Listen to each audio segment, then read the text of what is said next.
Sometimes life strips away everything you thought you knew about yourself, leaving you with nothing but a choice between giving up or starting over. For Noah Whitaker, that moment came when he stood with his 8-year-old daughter beside a rotting barn, holding the keys to what everyone else called a worthless piece of junk. He had lost his wife, his business, and nearly every dollar to his name in a divorce that left him broken. Now this abandoned barn was all he could afford. The neighbors laughed and whispered that he had finally lost his mind, but Noah saw something different in those old wooden beams. He had no idea that hidden inside this forgotten structure was a secret worth nearly $100 million, a secret that would change his life and maybe the world. What he was about to discover would prove that sometimes the most valuable things are hidden in the most unlikely places. But will he find it before others realize what he has stumbled upon? Before we jump back in, tell us where you're tuning in from, and if this story touches you, make sure you're subscribed because tomorrow I've saved something extra special for you.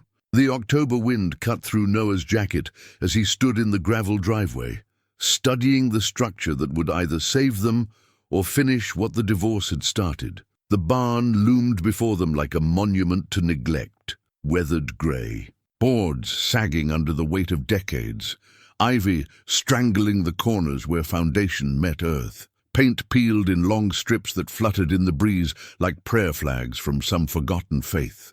"Daddy, it looks sad," Lila whispered, pressing closer to his side. Noah wrapped his arm around his daughter's shoulders, feeling how thin she'd gotten over the past year. 8 years old, and already she'd learned to whisper when life felt too heavy. "Sometimes sad things just need someone to care about them again," he said, surprised by the steadiness in his own voice. 3 months ago, Noah Whitaker had been a respected architect in Portland with a thriving firm specializing in sustainable, commercial buildings.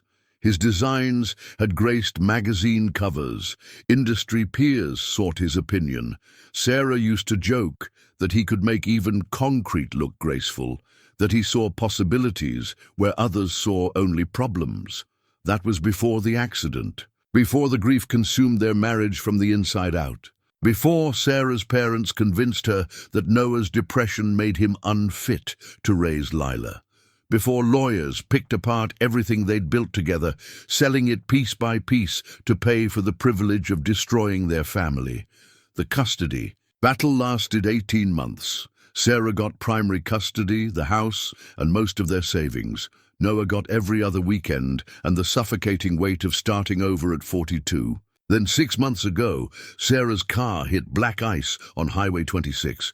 The doctors said she died instantly, which was supposed to be a comfort but felt more like one final door slamming shut. Lila came back to him shell-shocked and silent, carrying a small suitcase and questions no 8-year-old should have to ask.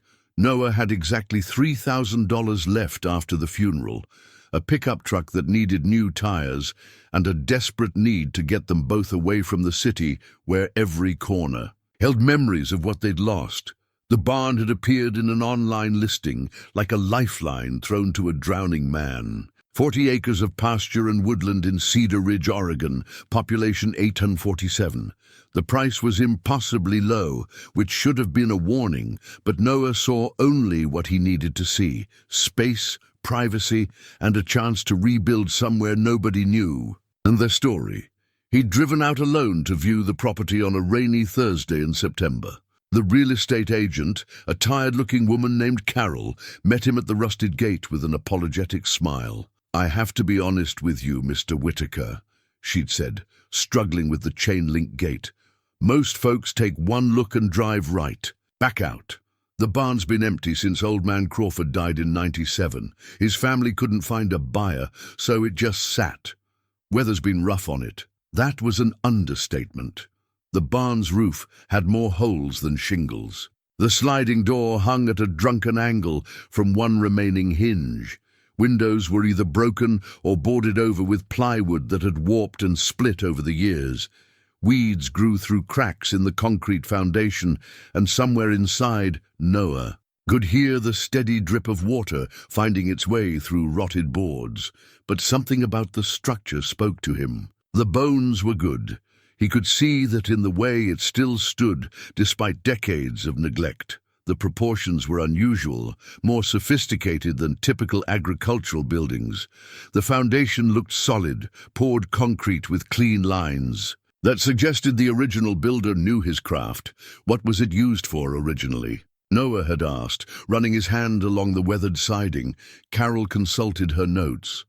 Dairy operation mostly, though there's some local stories about the original owner being something of an eccentric.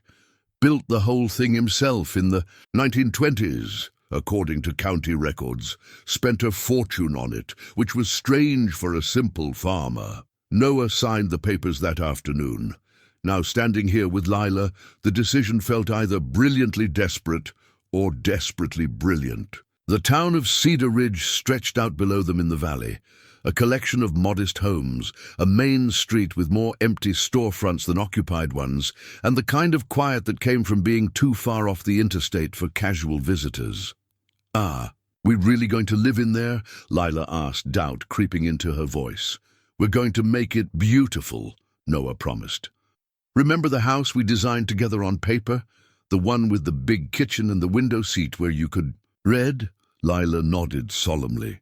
After Sarah died, they'd spent hours sketching floor plans and dreaming about impossible houses. It was easier than talking about the empty spaces their family had become. "This is going to be better than anything we drew," Noah said. "It's going to be ours." They walked across the overgrown yard toward the barn's main entrance.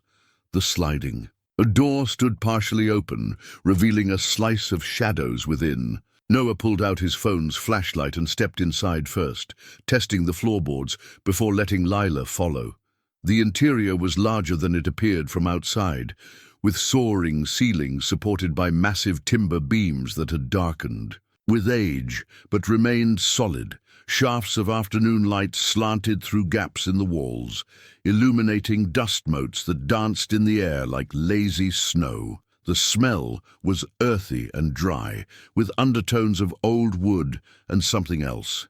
Something almost sweet like cedar or sandalwood. "It's like a cathedral," Lila whispered, her voice echoing slightly in the vast space. Noah smiled at his daughter's instinct for the sacred in forgotten places. She was right. Despite the decay, despite the practical nightmares of restoring this place, there was something cathedral-like about the space. The proportions created a sense of reverence, as if the original builder had understood that shelter could be more than mere function. They walked deeper into the barn, their footsteps muffled by years of accumulated dust and debris. Noah's trained eye catalogued the work ahead. New roof, electrical system, plumbing, insulation, flooring. The list would be endless and expensive. But the foundation was solid, the frame was true, and the space itself had a quality he'd rarely encountered, a sense of patient waiting, as if the building knew its purpose wasn't finished. In the far corner, half hidden under a canvas tarp, Noah discovered a stack of old furniture. A desk, several chairs, and what looked like a drafting table, all built from the same dark wood as the barn's beams. He lifted the tarp and found the furniture in remarkably good condition, as if someone had carefully stored it away decades ago. "Look, Daddy." Lila had wandered to a window at the barn's east end. She was standing on her tiptoes, trying to peer through glass so dirty it was nearly opaque. "I can see the mountains." Noah joined her, using his sleeve to clean a section of the window. Beyond the glass stretched a view that belonged on postcards. Rolling hills covered in Douglas fir, a creek meandering through the valley floor, and in the distance, the snow-capped peaks of the Cascade Range. It was the kind of view that reminded you why people fell in love with Oregon in the first place. "We can put your bedroom up in the loft," Noah said, pointing to the structure's second level. "You'd wake up every morning to this view." For the first time in months, Lila smiled. Not the careful, polite smile she'd worn since the funeral, but something genuine and bright. "Really, my own room with windows like this. Better than any princess tower," Noah promised. They spent the next hour exploring every corner of the barn, their voices gradually becoming less subdued as the space began to feel less daunting and more like home. Noah found himself making mental notes, sketching rough floor plans in his imagination. A living area here, kitchen along the south wall to catch the morning light, bathroom tucked discreetly behind the main support beam. As the afternoon wore on, they walked back to the truck to retrieve their belongings. 2 suitcases, a box of Lila's books, and a cooler with enough food for a couple of days. Everything else they owned had been sold, donated, or lost in the chaos of the past year. It was liberating in a way Noah hadn't expected. They were starting fresh, with nothing but their plans and their determination. The last item Noah carried in was a leather-bound notebook that had belonged to Sarah. She'd filled it with sketches and ideas for buildings that existed only in her. Imagination, fanciful structures that defied conventional design, bridges that seemed to float, houses that curved like living things. After her death, Noah had almost thrown it away. The sketches felt too intimate, too much like eavesdropping on conversations with a ghost. But Lila had rescued it from the donation pile. "Mama's drawings make me feel like she's still here," she'd said simply. Noah couldn't argue with that. Now the notebook felt like one more piece of hope to carry into their uncertain future. As darkness fell, they set up camping chairs in the middle of the barn's main floor and shared a dinner of sandwiches and apple juice by the light of battery-powered lanterns. The space around them was filled with shadows and possibility, with the echo of their voices and the sense that they were exactly where they needed to be. "Daddy," Lila said, as they prepared to roll out their sleeping bags, "do you think Mama would like this place?" Noah looked around at the barn's soaring spaces, at the play of lantern light on old wood, at his daughter's face bright with something that might have been hope. "I think she'd love that we're brave enough to try." Outside, the October wind stirred through the valley, carrying the scent of wood smoke and the promise of winter. But inside their cathedral of weathered timber and patient dreams, Noah Whitaker and his daughter were home. The morning sun cast long shadows across the barn floor when Noah began what he privately called the assessment, a methodical examination of every beam, board and joint that would determine whether their new home was salvageable or simply an expensive mistake. Leela sat cross-legged nearby, sketching in the margins of her mother's notebook while he worked. "Hand me that flashlight, sweetheart," Noah called from beneath the main support beam. He'd been crawling through the barn's lower framework for an hour, checking for rot and structural damage. So far, the news was better than expected. The timber was solid, seasoned hardwood that had weathered decades with remarkable integrity. It was while examining the northeastern corner foundation that Noah first noticed something unusual. The concrete didn't match the rest of the structure. Where the other foundations were rough, utilitarian pours typical of 1920s farm construction, this section was smooth, precisely formed, with edges so clean they might have been cut with modern tools. "That's odd," he muttered, running his hand along the surface. "What's odd?" Leela appeared beside him, always ready to investigate anything that caught her father's attention. "This concrete, it's different from the rest, much higher quality." Noah aimed his flashlight along the foundation line, following the anomaly. "And look at this." What he'd initially taken for a crack in the concrete revealed itself to be something else entirely, a deliberate seam, almost invisible unless viewed from precisely the right angle. Noah traced it with his fingertip, feeling the subtle difference in texture where 2 pieces joined. "It's like a door," Lila observed. Noah laughed despite himself. "Foundation stones don't have doors, honey." But as he continued examining the seam, Leela's childish observation began to seem less absurd. The line formed a rough rectangle, about 3 feet wide and 4 feet tall, and there, at what would be the corner of a door, his fingers found something that made his breath catch, a small depression in the concrete, perfectly round and exactly the size of a finger. "Step back a little, Lila." Noah pressed his thumb into the depression. Nothing happened. He tried his index finger, then each finger in sequence. Still nothing. Then, almost by accident, he pressed with his palm flat against the surface while his thumb remained in the depression. With a sound like distant thunder, the rectangular section of foundation began to move. Dust and small debris scattered as the stone panel swung inward on hidden hinges that had been waiting 97 years for someone to discover their secret. Behind the stone lay a cavity perhaps 2 feet deep, lined with the same high-quality concrete and sealed so well that the air inside still smelled dry and clean. "Daddy," Lila whispered, her voice filled with the kind of awe usually reserved. For Christmas morning, nested in the cavity, was a cornerstone unlike anything Noah had ever seen. Where typical cornerstones were simple rectangular blocks inscribed with basic information, this was clearly the work of an artist. The stone itself was cut from what appeared to be granite, polished to a soft sheen that caught and held the light. Carved into its surface were symbols that belonged to no architectural tradition Noah recognized, geometric patterns that seemed to shift and flow as you looked at them, creating an almost hypnotic effect. But it was the inscription that made Noah's hands shake as he lifted the stone from its resting place. Carved in elegant script along the bottom edge were 2 lines: Josephine Crawford, architect, erected 1923. Truth endures. Below that, in smaller letters, was a date that made no sense. Activated 2023, 1923. Noah read aloud. But that would make this stone 100 years old. What does activated mean? Lila asked. Noah had no answer.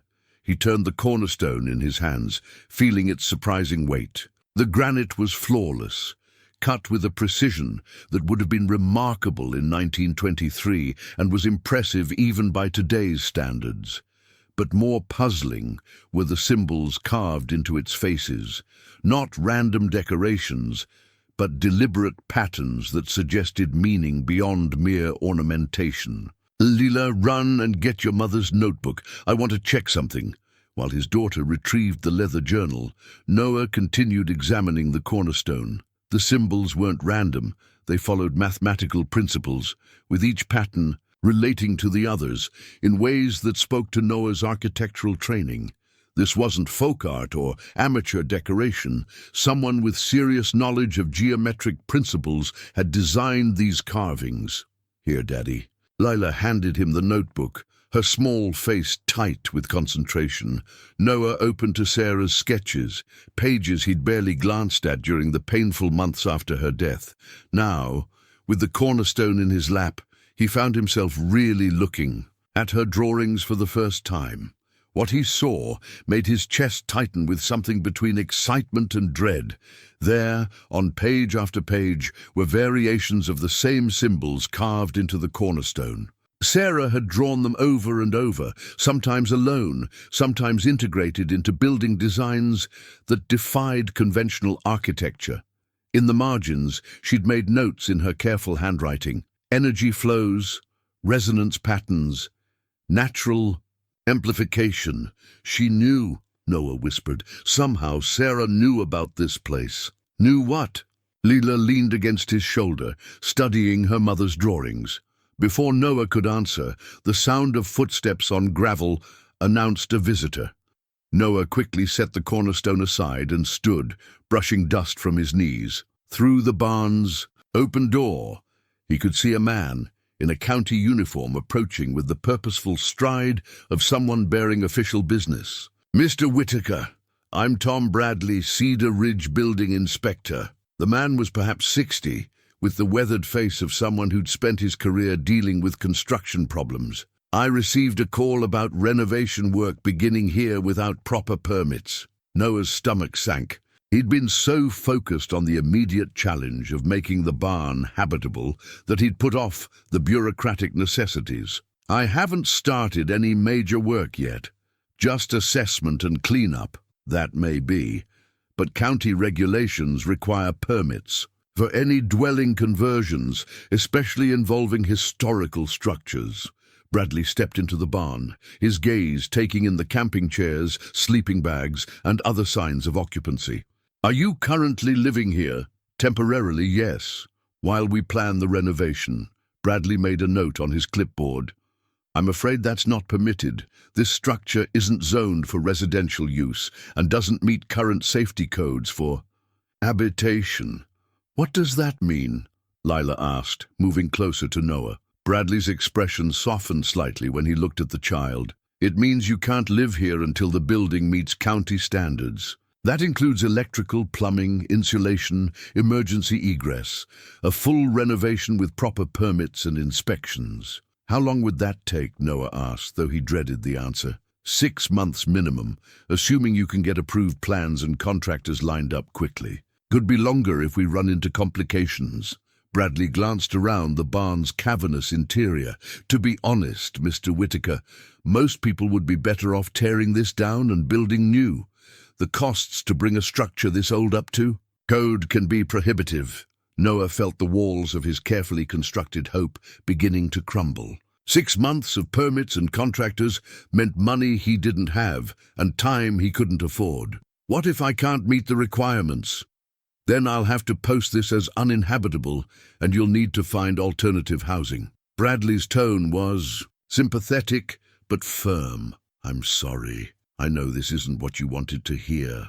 After Bradley left, Noah sat in one of the camping chairs, staring at the cornerstone and trying to calculate impossible mathematics.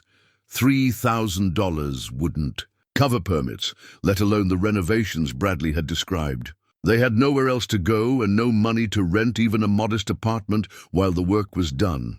Are we going to lose our house? Lila asked quietly. This isn't really our house yet, Noah admitted. It's more like a promise we made to ourselves. But promises are important, Lila said, with the absolute certainty that only children possess. Mama always said, promises are how we make the future happen. Noah looked at his daughter's serious face, then at the mysterious cornerstone with its impossible date and cryptic symbols. Sarah's notebook lay open beside him, filled with drawings that suggested she'd known secrets about this place that she'd never shared. The rational part of his mind insisted they should pack up, drive back to Portland, and find some other way to rebuild their lives. But as he sat in the cathedral space of the old barn, watching afternoon light play across timber beams that had stood for a century, Noah felt something he hadn't experienced since before Sarah's accident, the certainty that they were exactly where they needed to be. You're right, he told Lila. Promises are important, and we promise to make this beautiful. He stood and walked to where the cornerstone sat, lifting it again to study the carved symbols. Whatever Josephine Crawford had hidden in this barn, whatever truth she believed would endure, it was connected to Sarah's drawings and to the impossible precision of the building's construction. The answers were here, waiting to be discovered. We're going to need help, Noah said, more to himself than to Lila. Someone who understands old buildings and local history. Like a detective? Lila asked hopefully. Noah smiled at his daughters. Enthusiasm. Exactly like a detective who specializes in architectural mysteries.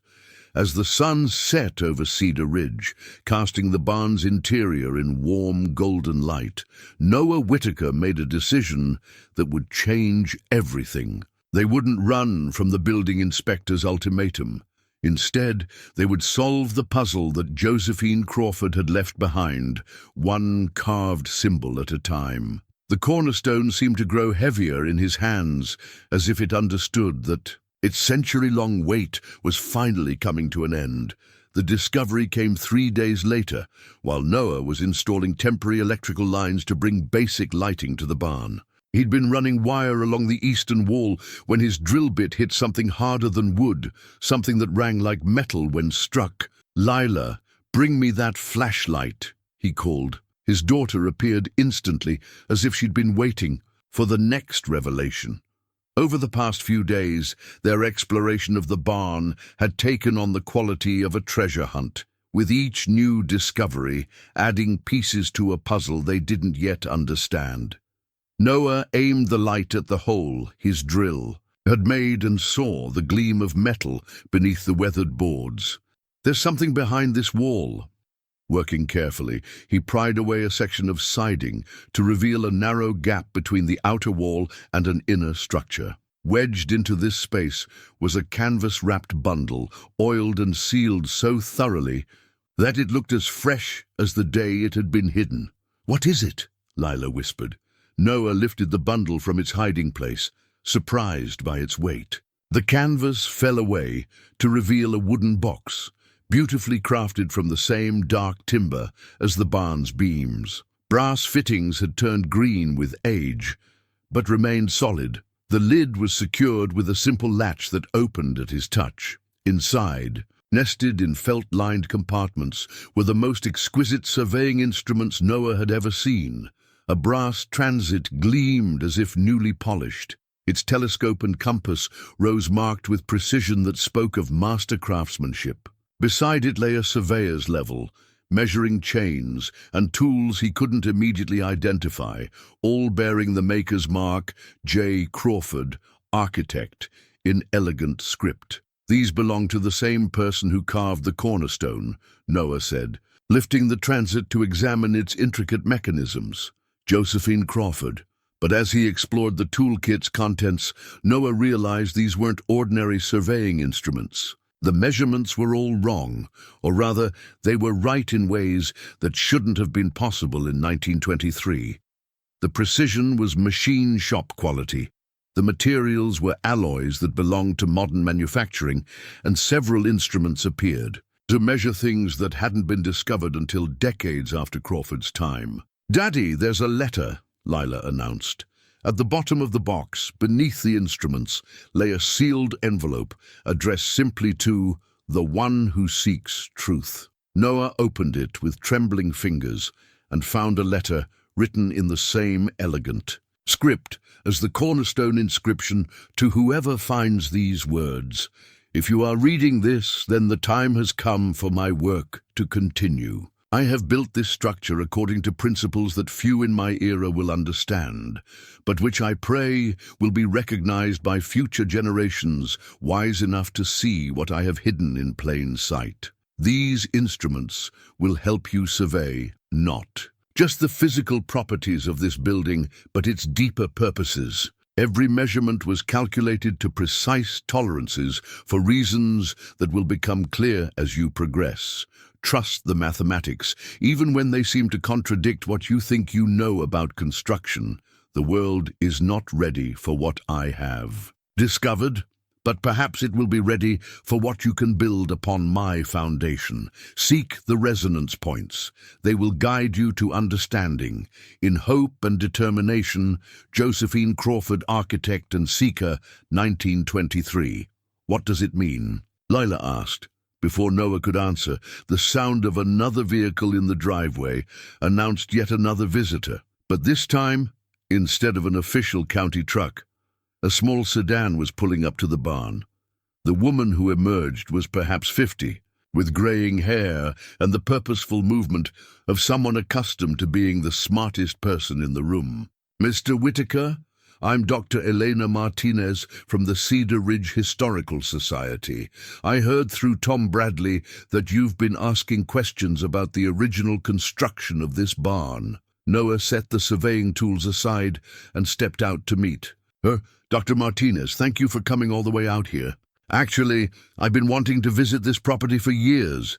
There's always been something unusual about its history." Eleanor's gaze moved past Noah to the barn's interior, where the surveying instruments glinted in the afternoon light. "My goodness, are those original surveying tools?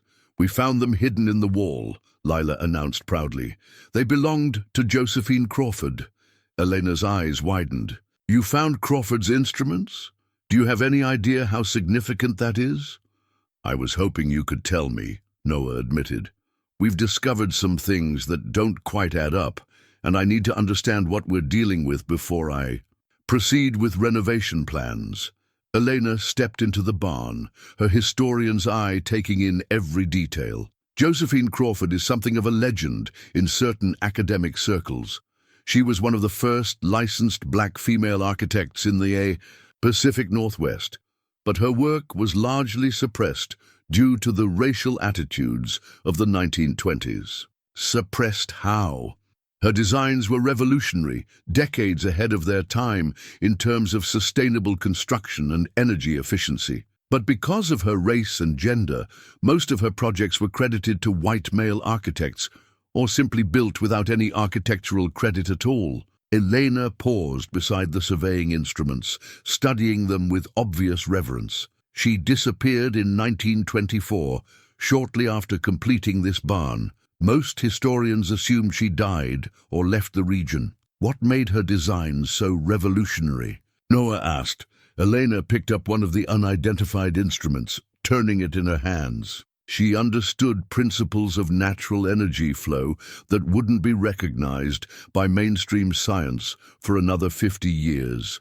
Her buildings were designed to work with natural electromagnetic fields to harness and direct energy in ways that we're only beginning to understand today. That sounds like pseudoscience, Noah said carefully.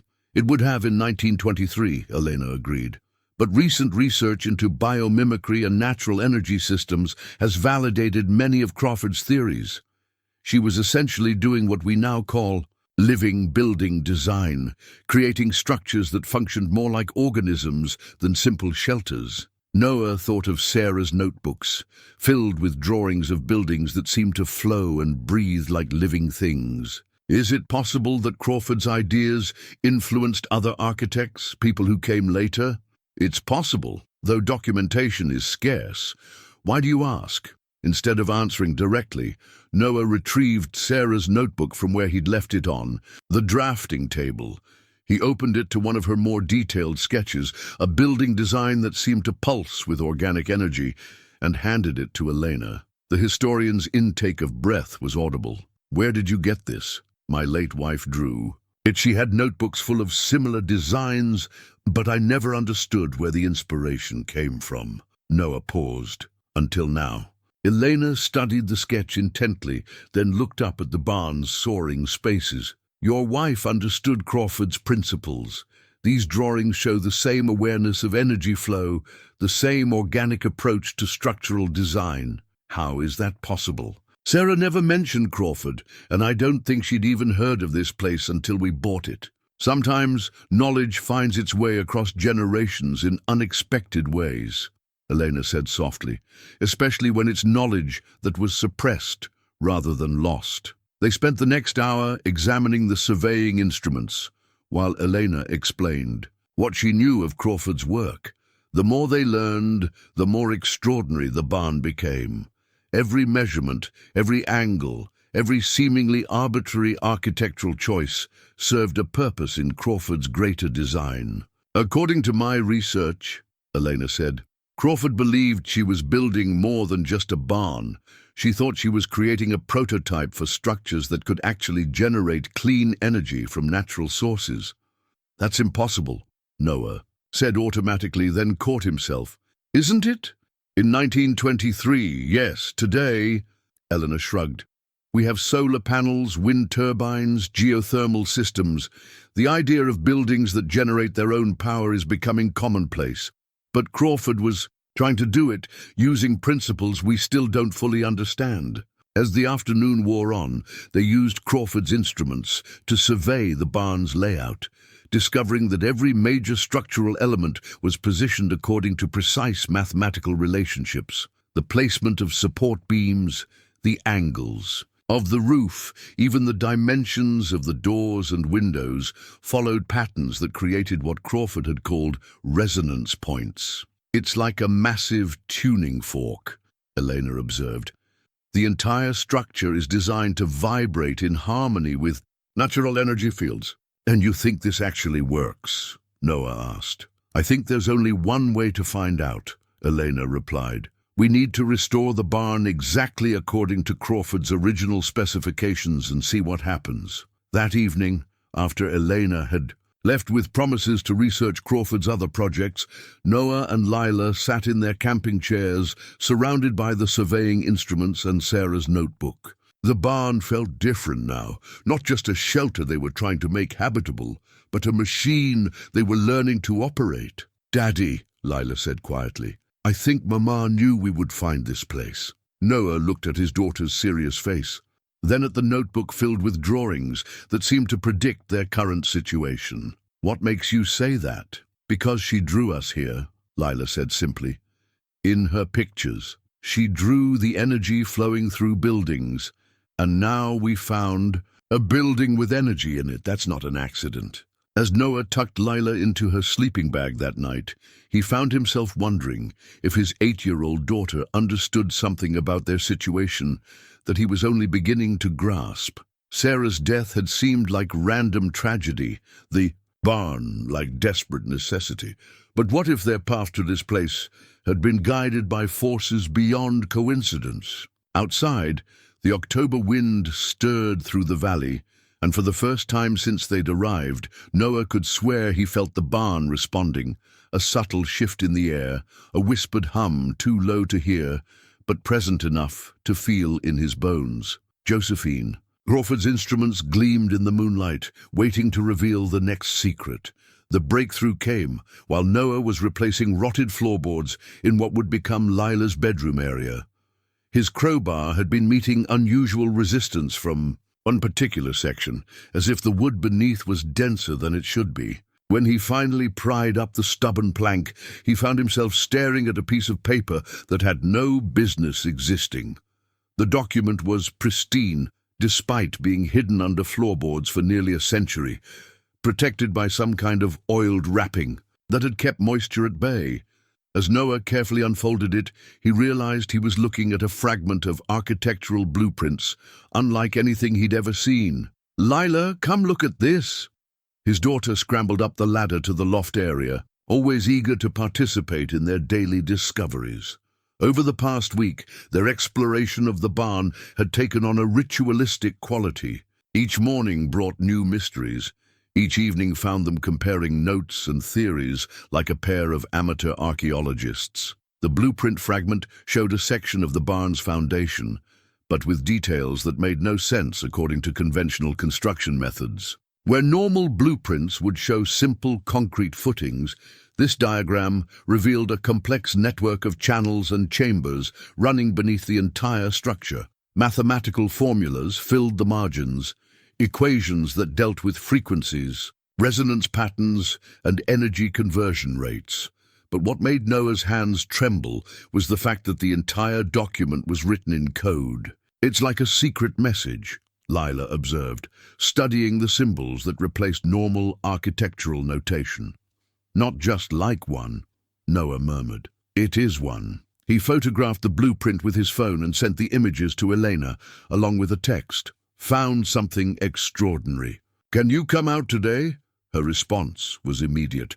"On my way." While they waited for Elena to arrive, Noah spread Sarah's notebook beside the coded blueprint, looking for connections. What he found made his chest tighten with a mixture of excitement and unease. Sarah had been drawing the same symbols for years, not just architectural sketches, but pages and pages of the coded notation system that appeared on Crawford's blueprint. She was trying to solve it, Noah realized. Sarah was trying to decode Crawford's plans. When Elena arrived an hour later, she took one look at the blueprint fragment and immediately pulled out her laptop. "This is incredible," she breathed. "Do you realize what you found? A century-old architectural puzzle?" Noah suggested. "More than that. This appears to be written in what's called a polyalphabetic cipher, a code system that wasn't widely known until the 1940s. Crawford was using encryption methods that were decades ahead of their time." Elena began typing rapidly, pulling up academic articles about historical cryptography. During the 1920s, architects and engineers who were developing revolutionary technologies often used coded notation to protect their work from being stolen. But Crawford's system is far more sophisticated than anything else from that period. "Can you decode it?" Lila asked. "It'll take time, but yes. The mathematical nature of architectural plans provides patterns that can help break the cipher." Elena paused in her typing. "But Noah, you need to understand something. If Crawford went to this much trouble to hide her plans, there was probably a good reason." Over the next several days, Elena worked on cracking the cipher while Noah continued his restoration of the barn's basic systems. The building inspector had granted them a 30-day extension after Noah submitted preliminary renovation plans, but time was running short and money was running shorter. Noah's savings had dwindled to less than $1,000, barely enough to cover basic materials for essential repairs. He'd applied for construction loans, but banks showed little enthusiasm for financing the restoration of a century-old barn by an unemployed architect with questionable credit.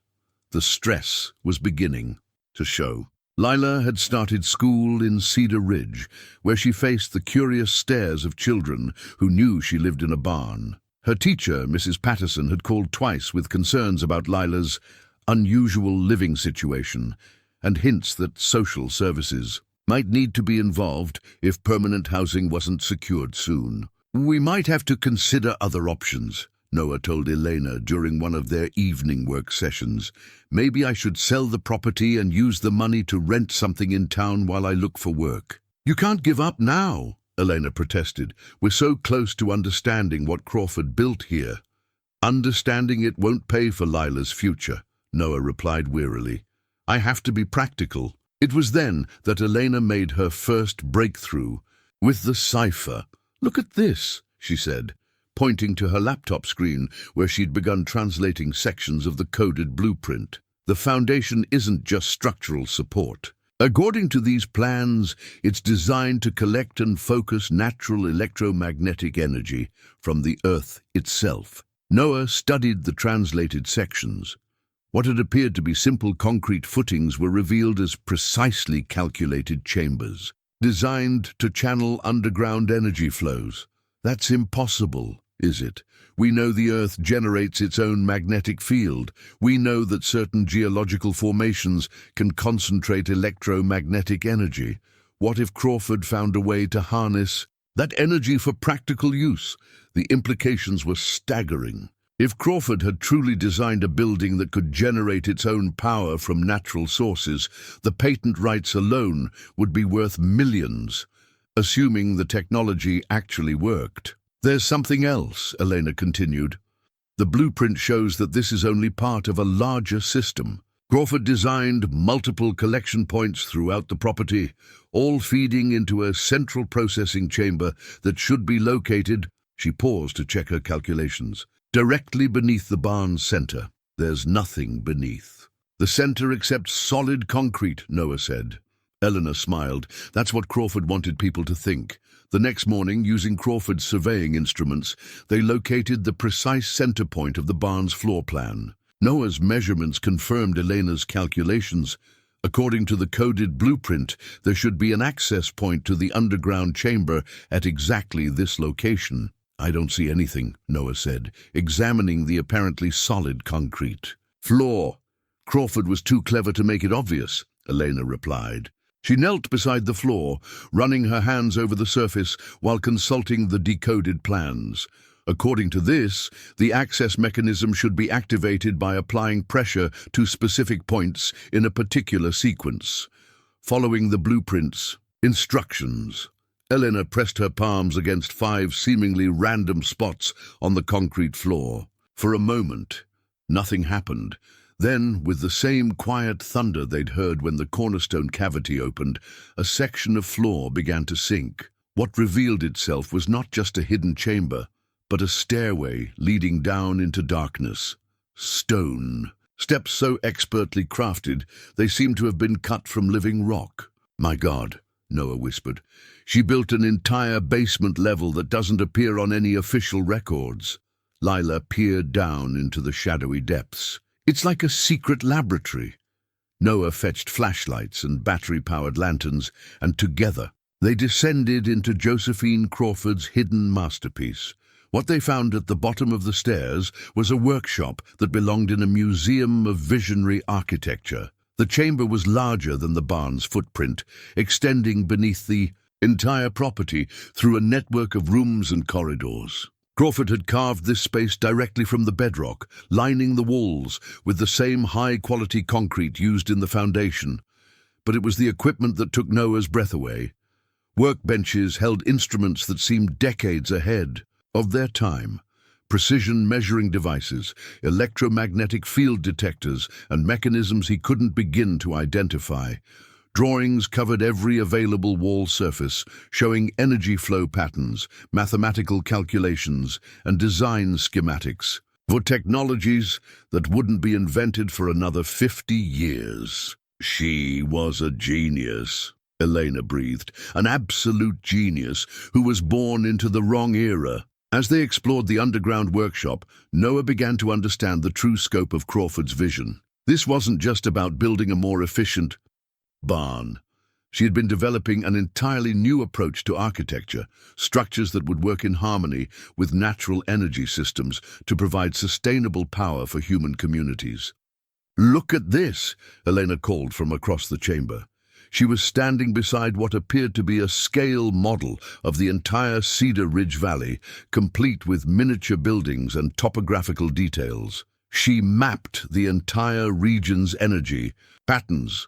The model showed Crawford's barn at the center of a network of energy lines that flowed through the valley like invisible rivers. Other locations were marked with symbols indicating optimal placement for additional energy harvesting structures, a complete sustainable community that could have revolutionized rural living if it had ever been built. But it was the discovery, in the chamber's deepest room, that changed everything.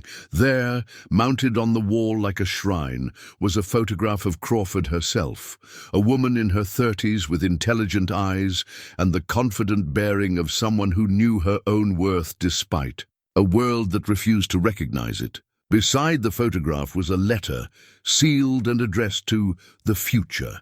Noah opened the envelope with the reverence due to a historical document. Inside was Crawford's final message. "To those who follow, I have spent my life building toward a future I will never see. The world of 1923 is not ready for the technologies I have developed, nor for the vision of sustainable community that guides my work. But I believe that future generations will possess both the wisdom and the desperate need to continue what I have begun." This chamber contains the complete plans for a network of energy harvesting structures that could provide clean, renewable power to entire communities. The mathematics are sound, the principles are proven, and the potential is limitless. All that remains is for someone with the courage and determination to bring my vision to life. I have encoded the activation sequence for the barn's energy system within the structure itself. Seek the resonance points, follow the mathematical relationships, and trust the building to guide you. When the system becomes fully operational, it will serve as a beacon for others who share our dream of a sustainable future. May your generation prove wiser than mine. Josephine Crawford, February 1924, A's. Noah read Crawford's words aloud. The implications crashed over them like a wave. They weren't just restoring an old barn.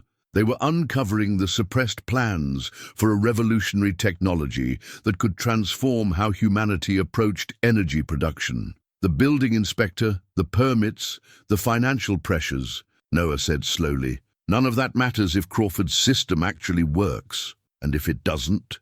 Eleanor asked gently. Noah looked at his daughter, who was studying Crawford's photograph with the serious expression of a child recognizing kindred spirit.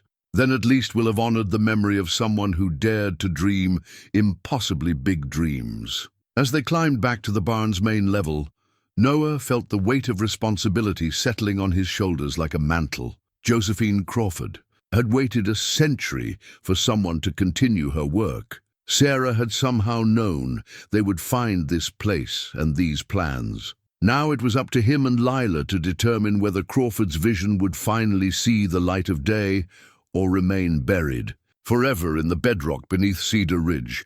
Outside, storm clouds were gathering over the valley, and Noah could have sworn he felt the barn humming softly around them, as if Crawford's energy systems were responding to the approaching weather. The coded blueprint fragment rustled in the evening breeze, its secrets finally beginning to yield to human understanding.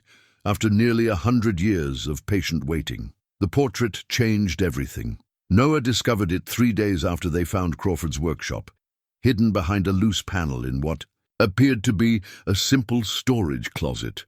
The daguerreotype was mounted in an ornate silver frame that had somehow escaped tarnishing despite its age. But it was the woman in the photograph who made Noah's breath catch in his throat. Josephine Crawford had been beautiful in the way that intelligence makes people beautiful. Her dark eyes held depths that suggested she saw possibilities where others saw only limitations. She wore a simple white blouse and dark jacket, the practical clothing of someone who worked with her hands as well as her mind. But it was her expression that struck Noah most powerfully, confident, determined, and touched with the kind of sadness that comes from knowing your dreams are too big for your time. "She looks like someone I would have liked to know," Lila said softly, studying the portrait over Noah's shoulder. Tucked behind the photograph was a document that made Noah's hands tremble as he unfolded it, Crawford's original architectural license, issued by the state of Oregon in 1922. The paper was brown with age, but the text remained clear: Josephine Marie Crawford, licensed architect, specializing in sustainable construction and energy systems. 1922, Noah murmured. She was licensed to practice architecture when most women couldn't even vote. Elena had been researching Crawford's background for the past week, piecing together a biography from scattered records and fading memories of elderly Cedar Ridge residents. What she'd uncovered was a story of extraordinary talent meeting impossible circumstances. She was born in Portland in 1891, Eleanor explained as they sat in Crawford's underground workshop, surrounded by her century-old inventions. Her father was a freedman who had worked as a carpenter during Reconstruction, and he taught her construction from childhood. She was brilliant, graduated from the University of Oregon's engineering program at 21, then somehow managed to apprentice with John Yarn before he became famous. "How did she end up in Cedar Ridge?" Noah asked. "Racism," Elena said simply. "Despite her talent, no architectural firm in Portland would hire a black woman. So she came here to the middle of nowhere and convinced old man Crawford, no relation, despite the name, to let her design and build what he thought would be just an unusually fancy dairy barn. And she used his project to develop her energy systems. More than that, according to property records I found, she was gradually buying up land throughout the valley under various false names.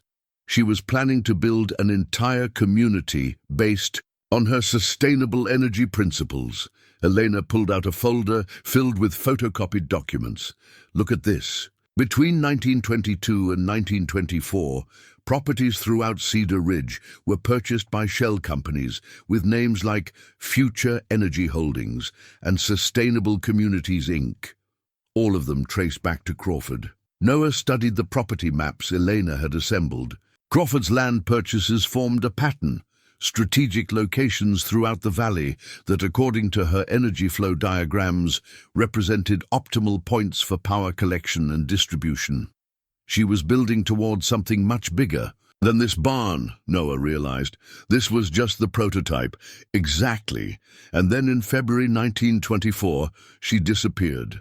No death certificate, no record of her leaving the area. She simply vanished along with all her plans and research. "Except what she hid here," Lila pointed out. As they spent more time in Crawford's workshop, Noah began to understand the true scope of her genius. The energy systems she'd developed weren't based on any single technology, but on a comprehensive understanding of how natural forces could be harnessed through architectural design. Her buildings weren't just shelters, they were living machines that worked in harmony with the Earth's electromagnetic field. But understanding Crawford's vision was one thing. Making it work was proving to be quite another. Noah had spent the past week following Crawford's activation instructions, using her surveying tools to locate what she called resonance points throughout the barn's structure. According to her, Notes: when these points were properly aligned and activated, the building should begin generating measurable electrical energy. So far, nothing had happened. Maybe we're missing something, Eleanor suggested during one of their evening work sessions. Crawford's instructions assume a level of technical knowledge that we might not possess. Or maybe the whole thing is just an elaborate fantasy, Noah said, his frustration showing.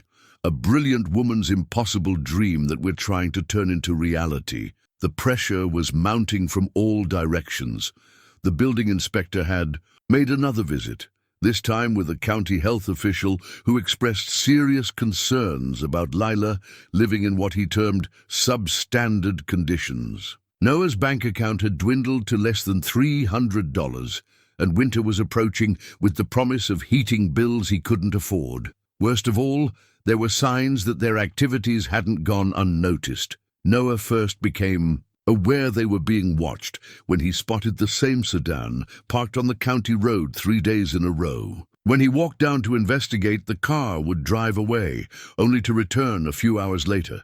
Phone calls to the barn's old landline would ring twice, then hang up when he answered. "I think someone knows what we found down there," Noah told Elena one evening as they worked by lamplight in Crawford's workshop. "Who would know? We haven't told anyone except—" Elena paused, realization dawning. "The county records. When I was researching Crawford's property purchases, I had to make formal requests through the courthouse. If someone was monitoring those records, they'd know we were looking into Crawford's work," Noah finished. "But who would care about century-old property records?" Their answer came the next afternoon in the form of a visitor who arrived without warning or invitation. Noah was working on the barn's electrical system when he heard a car door slam in the driveway. Through the window, he could see a man in an expensive suit approaching the barn with the confident stride of someone accustomed to getting what he wanted. "Mr. Whitaker, I'm James Morrison from Meridian Energy Solutions." The man extended a business card and a smile that didn't reach his eyes. "I understand you've been having some difficulties with your renovation project." Noah accepted the card warily. "I'm not sure what you mean. Building permits, financing, code compliance. These old structures can be quite challenging to bring up to modern standards." Morrison's gaze swept over the barn's interior, lingering on the areas where Noah had been following Crawford's activation. Instructions. "My company specializes in helping property owners navigate these kinds of problems. I wasn't aware that I'd contacted any energy companies," Noah said carefully. "Oh, you haven't. But word gets around in a small community like Cedar Ridge. We heard you were trying to renovate this old place and thought we might be able to help." Morrison pulled out a tablet and began scrolling through documents. "In fact, we're prepared to make you a very generous offer for the property. I'm not interested in selling. Perhaps you should hear the terms first. $500,000 cash with a 30-day closing. That's well above market value for agricultural property in this area." Noah's mind reeled. $500,000 would solve every problem they faced. Secure housing, education for Lila, a future free from financial worry. But something about Morrison's presence felt wrong, predatory in a way that had nothing to do with real estate. "Why would your company pay so much for a run-down barn?" "We see potential for development.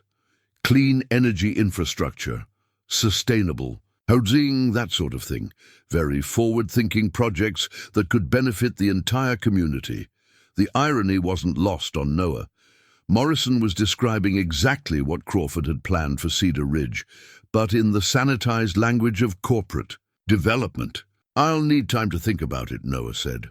"Of course, but I should mention that opportunities like this have a way of disappearing if they're not acted upon quickly." Morrison's smile grew cooler. "Property values can be quite volatile, especially when code violations and safety issues arise." After Morrison left, Noah found Elena in Crawford's workshop, where she'd been working on translating more of the coded blueprints. "Meridian Energy just offered me $500,000 for the property," Noah announced. Elena looked up from her laptop, alarmed. "You didn't accept, did you?" No, but I'm not sure I should have refused so quickly. That money would change everything.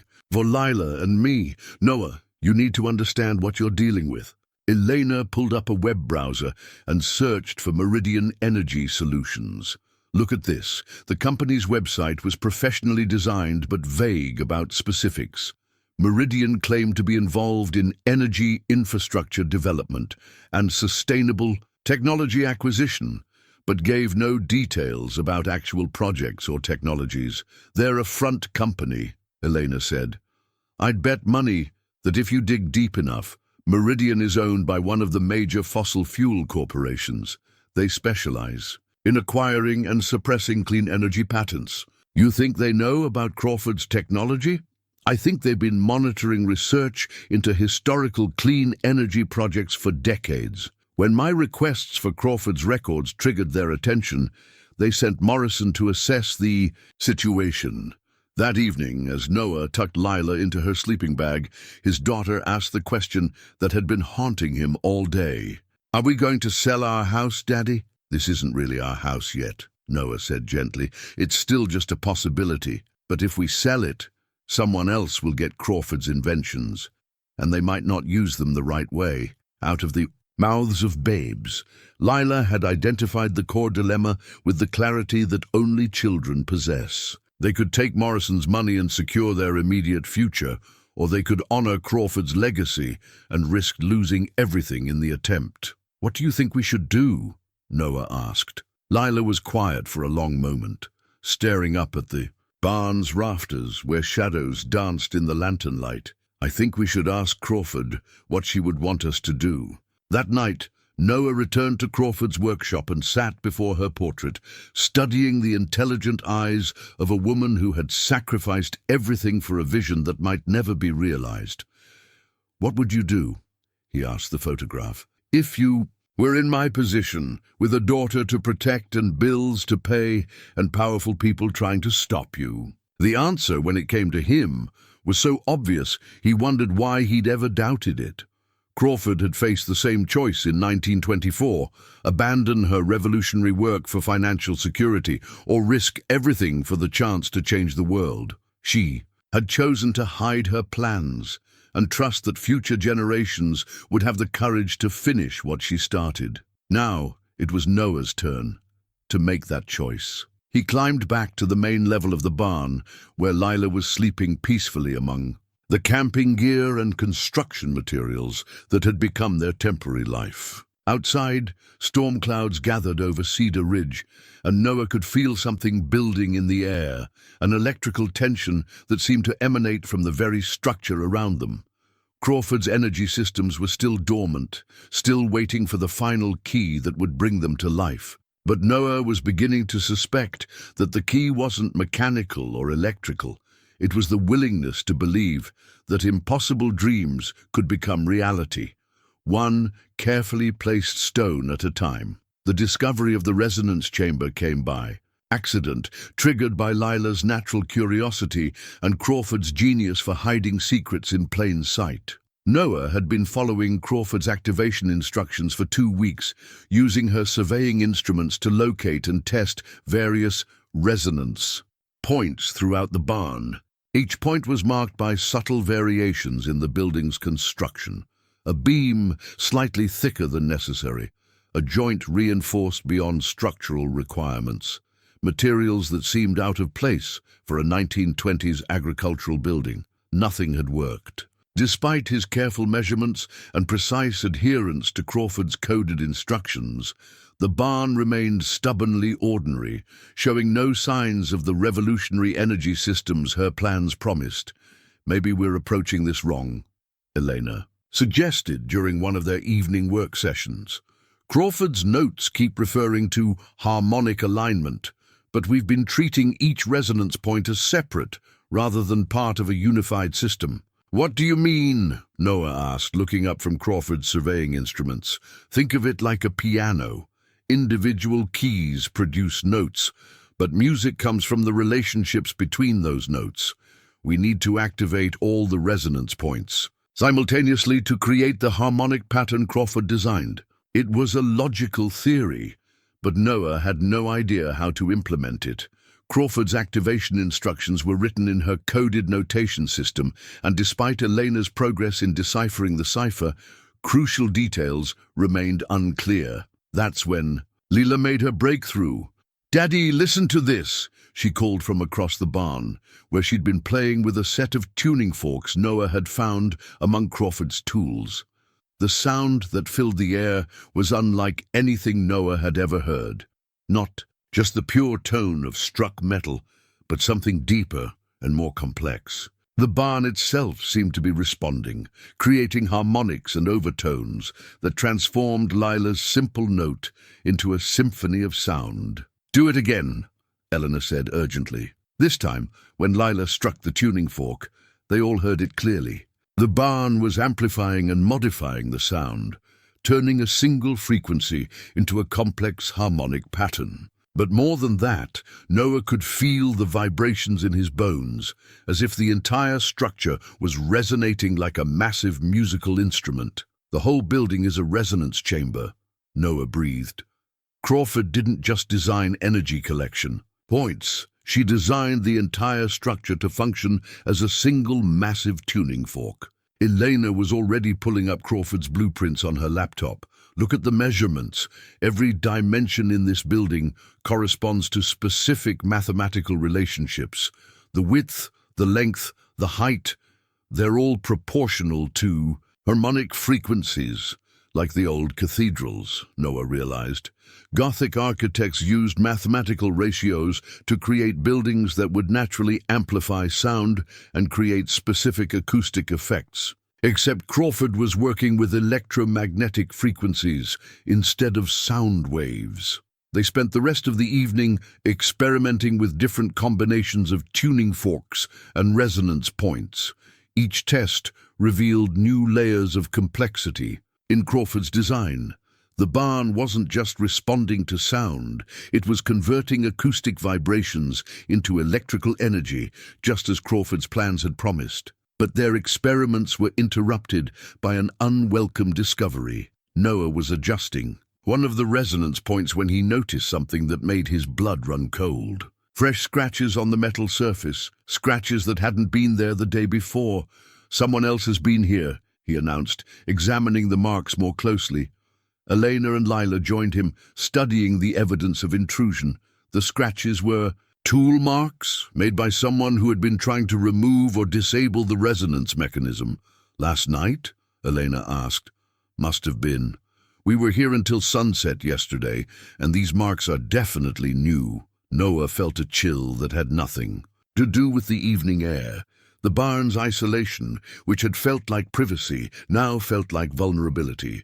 If Meridian Energy, or whoever was behind Morrison's visit, had decided to take direct action, there was nothing to stop them from entering the property at night and sabotaging Crawford's systems. "We need security," Noah said. "Cameras, alarms, something to warn us if anyone comes near the barn after dark."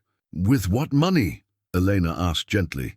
"Security systems cost thousands of dollars." She was right. Noah's resources had dwindled to less than $200, barely enough for basic food and supplies. Installing professional security was out of the question, and the nearest neighbors were miles away. That's when Lila offered a solution that was both brilliant and heartbreaking in its simplicity. "What if we just don't leave?" she suggested. "What if someone stays here all the time to watch for bad people?"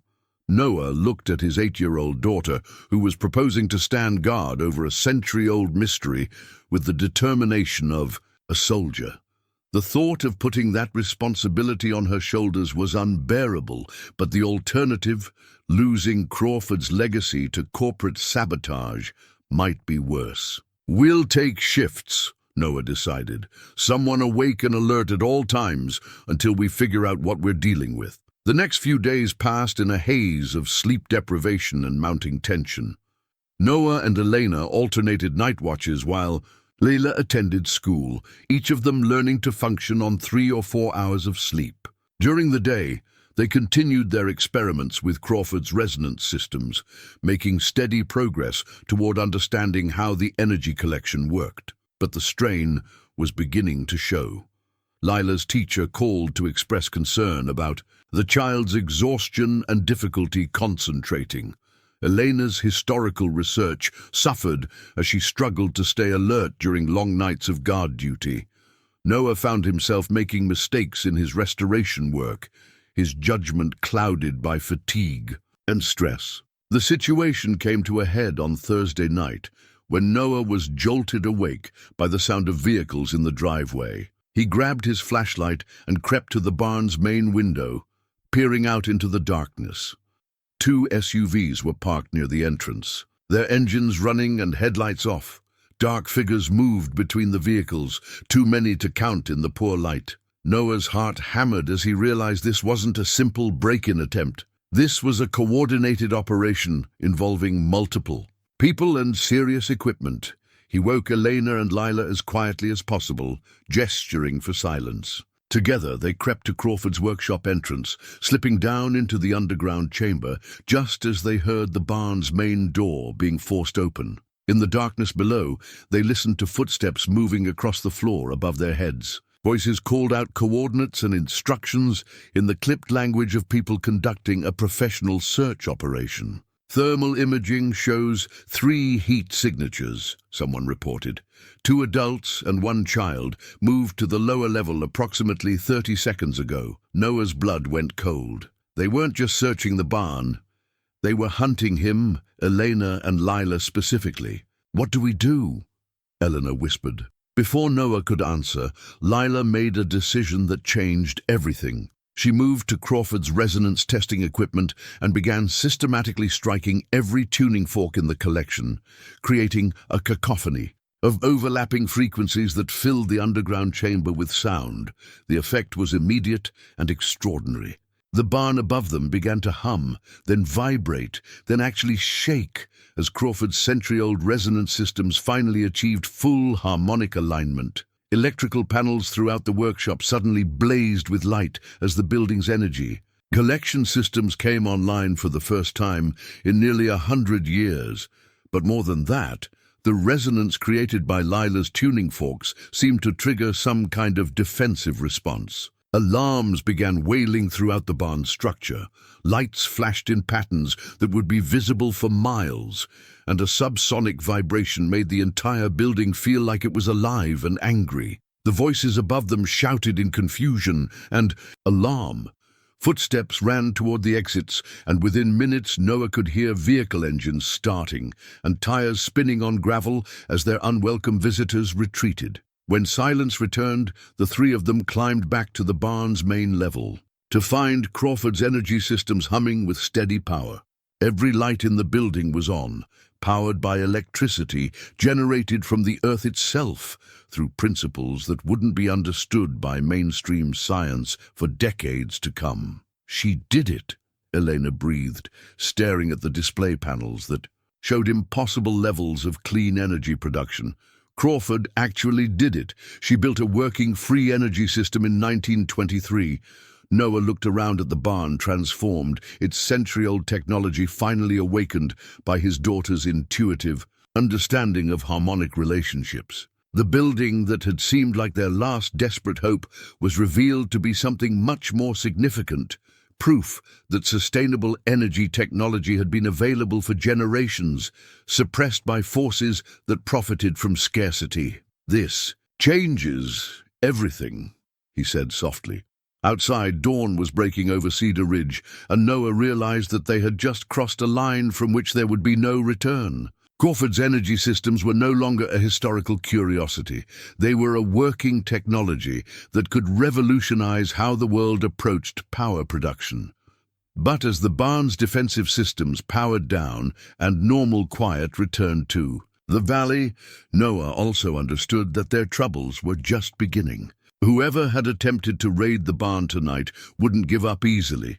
They would return with better preparation and more resources, determined to claim or destroy what Crawford had created. The resonance chamber fell silent around them, but Noah could feel the energy flowing through the building's structure like blood through veins. Crawford's impossible dream had become reality, And now it was up to them to decide what to do with the most important discovery of the 21st century. The letter that changed everything was waiting for them when they emerged from Crawford's workshop the next morning, placed precisely where Noah couldn't miss it, on the same drafting table where Sarah's notebook usually rested. The envelope was cream-colored paper, expensive and formal, with Noah Whitaker written in elegant script across the front.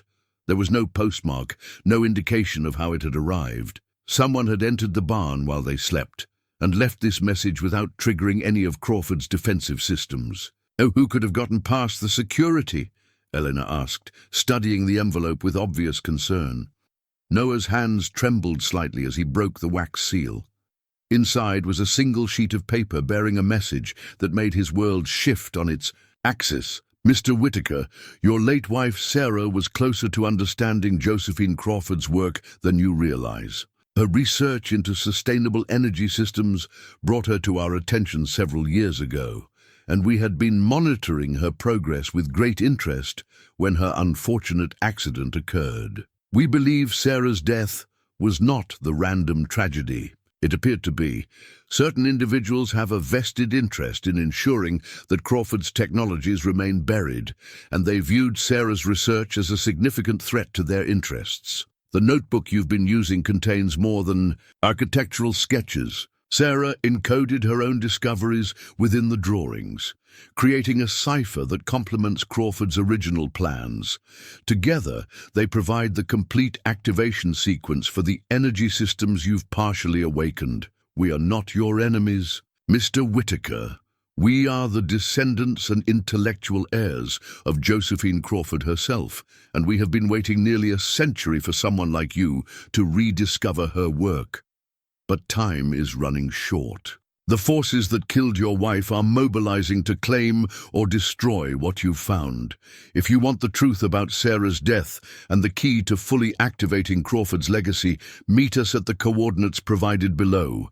Come alone and bring Sarah's notebook. Come tomorrow night, or this opportunity will be lost forever. The Crawford Collective. Below the message was a set of GPS coordinates that Noah recognized as pointing to a location deep in the Cedar Ridge National Forest. This has to be a trap, Elena said immediately.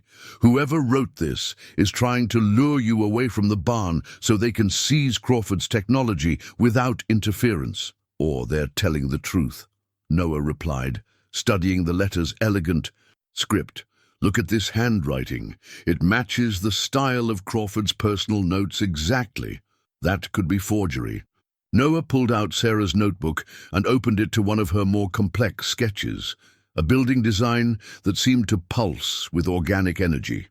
Now, with the possibility of hidden codes in mind, he began to see patterns within patterns, subtle variations in line weight, seemingly random decorative elements, mathematical relationships that extended beyond mere architectural proportion. Sarah was hiding something in these drawings, he realized. Just like Crawford hid her plans in cipher, Elena studied the sketches over his shoulder. Even if that's true, walking into an isolated forest location based on an anonymous letter is incredibly dangerous. These could be the same people who broke in last night. The people who broke in last night ran away when Crawford's systems activated.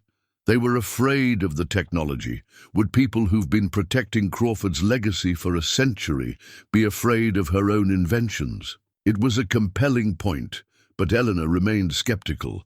How do we know this Crawford Collective actually exists? How do we know they aren't just another corporate front trying to gain control of the energy systems? The answer came that afternoon, when Noah received a phone call that made the letter's claims impossible to ignore. Mr. Whitaker, this is Detective Linda Hayes with Portland Police. I'm calling about your wife's accident. Noah's chest tightened. Sarah's case was closed months ago. The investigators ruled it an accident caused by road conditions. That's correct. But I've been conducting an unofficial review of traffic fatalities involving persons of interest to federal agencies.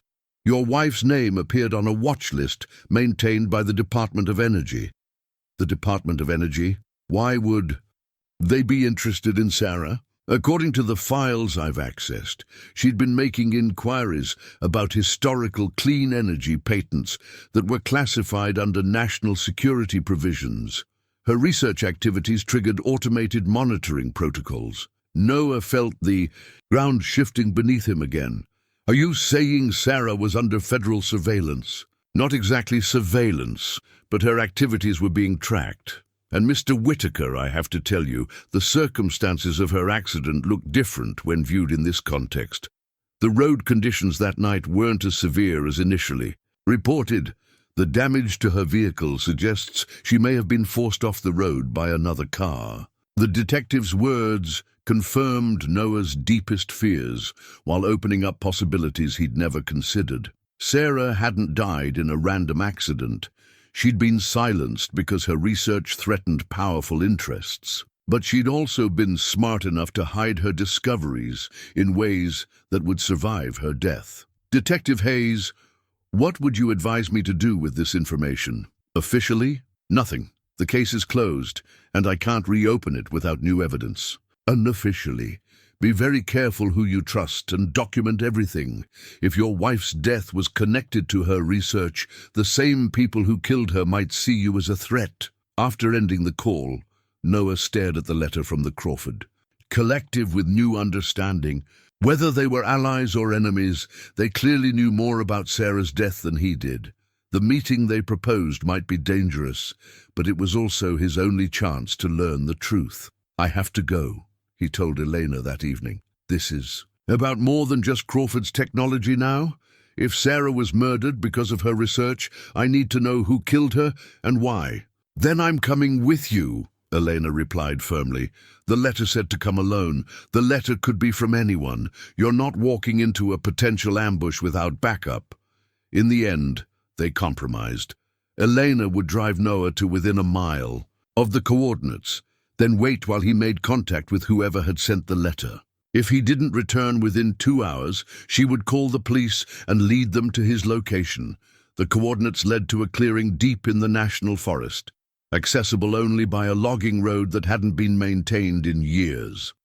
Noah arrived, just as the sun was setting, carrying Sarah's notebook in a waterproof messenger bag. He waited in the growing darkness for nearly an hour before figures began emerging from the tree line. There were 3 of them, an elderly black woman who moved with the dignity of someone accustomed to leadership, a middle-aged white man with calloused hands and the bearing of an engineer, and a younger woman whose intense eyes reminded Noah of the intelligence he'd seen in Crawford's portrait. Mr. Whitaker, the elderly woman said, stepping forward. I'm Dorothy Crawford Williams, Josephine's great niece. Thank you for coming. Noah studied her face, seeing family resemblance to the portrait in the barn. You're really Crawford's descendant? One of them. When Josephine disappeared in 1924, she left behind more than just hidden technologies. She left behind a family committed to preserving her legacy until the world was ready for her vision. The man stepped forward next. I'm David Chen, professor of electrical engineering at Oregon State.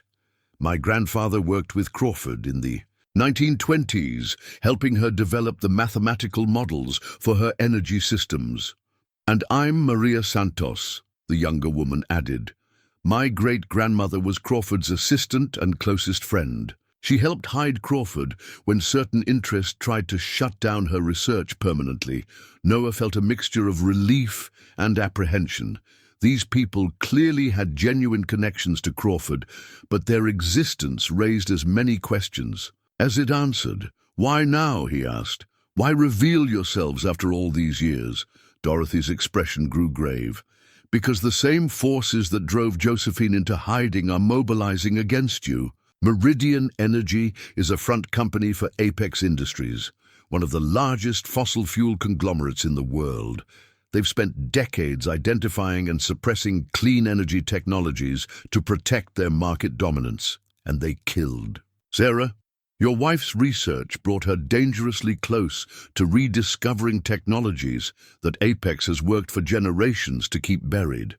When she began making connections between Crawford's work and modern sustainable energy systems, they decided she posed too great a risk. David pulled out a tablet and showed Noah a series of documents. Sarah wasn't just sketching building designs. In that notebook, she was developing a complete theoretical framework for what we now call resonant energy harvesting, the same principles Crawford discovered in the 1920s. Maria added, "She contacted us 3 months before her death, asking about historical precedents for architectural energy systems. We were planning to meet with her when..." She paused, unable to finish the sentence. "We should have protected her," Dorothy said softly, "just as we should have protected Josephine. But we were too cautious, too afraid of exposure." Noah looked at the 3 faces surrounding him, seeing genuine grief and determination. "What do you want from me?" "Help us finish what they started," Dorothy replied. "Crawford's technology isn't just about generating clean energy, it's about democratizing energy production. Her systems can be built and maintained by local communities without dependence on corporate utilities or government infrastructure. It's a complete paradigm shift," David explained. "Instead of centralized power plants owned by massive corporations, imagine every community, every neighborhood, every family having access to clean, free energy generated from the earth itself. That's why Apex Industries is so determined to stop you," Maria said. "Crawford's technology doesn't just threaten their profits, it threatens their entire business model." Noah opened Sarah's notebook, studying her sketches with new understanding. "How much did she figure out?" "More than we dared hope," Dorothy admitted. "Your wife was brilliant, Mr. Whitaker. She understood intuitively what took Crawford years to develop mathematically. The drawings in that notebook contain the final pieces needed to fully activate the barn's energy systems. But Sarah encoded her discoveries using the same cipher techniques Crawford employed. We need your help to decode them properly." As Noah listened to their explanations, he felt the weight of destiny settling around him like a mantle. Sarah hadn't just died in a random accident. She'd been murdered to prevent a technological revolution that could transform human civilization. Now it was up to him to complete her work and ensure that her sacrifice hadn't been in vain. "What happens when we activate the full system?" he asked. "The barn becomes a beacon," Dorothy replied. "A working demonstration that Crawford's principles are viable on a large scale. Once the world sees what's possible, the technology can't be suppressed anymore." "And Apex Industries? They won't just give up?" "No, they won't. Which is why we need to move quickly. Every day we delay gives them more time to organize countermeasures." Noah looked up at the stars visible through the forest canopy, thinking of Lila asleep in the barn that had become their home. The decision he made tonight would determine not just their future, but potentially the future of human energy production. "What do you need me to do?" Dorothy smiled, and for a moment Noah could see the family resemblance to Josephine Crawford's portrait. "Help us wake up the world, Mr. Whitaker. Help us prove that the future Crawford dreamed of is finally within our reach." As they walked back through the darkened forest, Sarah's notebook secure in Noah's messenger bag, he felt his wife's presence more strongly than at any time since her death. She had started this journey toward a sustainable future, and now he would finish it, for her, for Lila, and for the generations who deserved better than the world they were inheriting. Behind them, the forest fell silent, as if even the trees understood that history was about to change direction. The activation key had been hiding in plain sight for nearly a century, disguised as nothing more than a decorative element among Crawford's surveying instruments. Noah discovered it 2 days after his meeting with the Crawford Collective, while working with Dorothy, David, and Maria to decode Sarah's hidden notes. They had been making steady progress translating her encoded sketches, but the final piece of the puzzle remained elusive, until Lila's natural curiosity provided the breakthrough they needed. "Daddy, why is this one different?" she asked, pointing. to what appeared to be a simple brass fitting on Crawford's surveying level. Noah looked more closely at the component his daughter had identified. What he'd initially taken for standard hardware was actually a precisely machined piece of metal, far more complex than necessary for its apparent function. Intricate geometric patterns were etched into its surface, the same patterns that appeared in both Crawford's coded blueprints and Sarah's hidden sketches. It's not part of the surveyor's level, David realized, carefully removing the piece from its housing. It's something else entirely, disguised to look like standard equipment. Maria compared the metal component to the activation instructions. They decoded from Sarah's notebook. This matches the specifications exactly. Crawford hid the final key to her energy system among her tools, probably to ensure that only someone with her complete plans could use it properly. The key was a marvel of 1920s precision engineering, machined from what appeared to be an advanced alloy that shouldn't have existed in Crawford's era.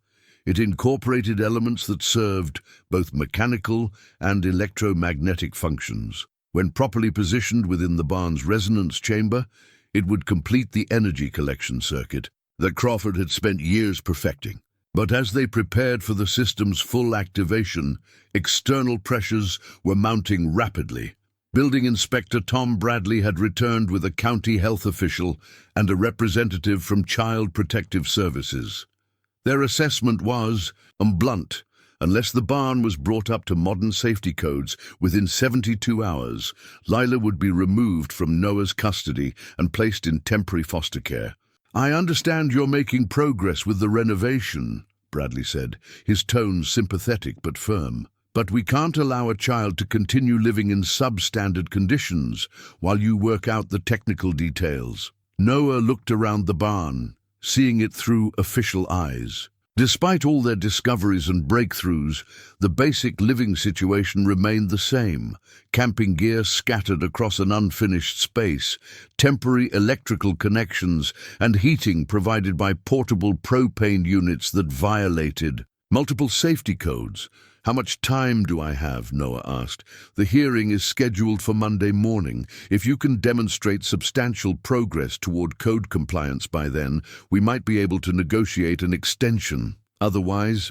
Bradley left the sentence unfinished, but the implication was clear.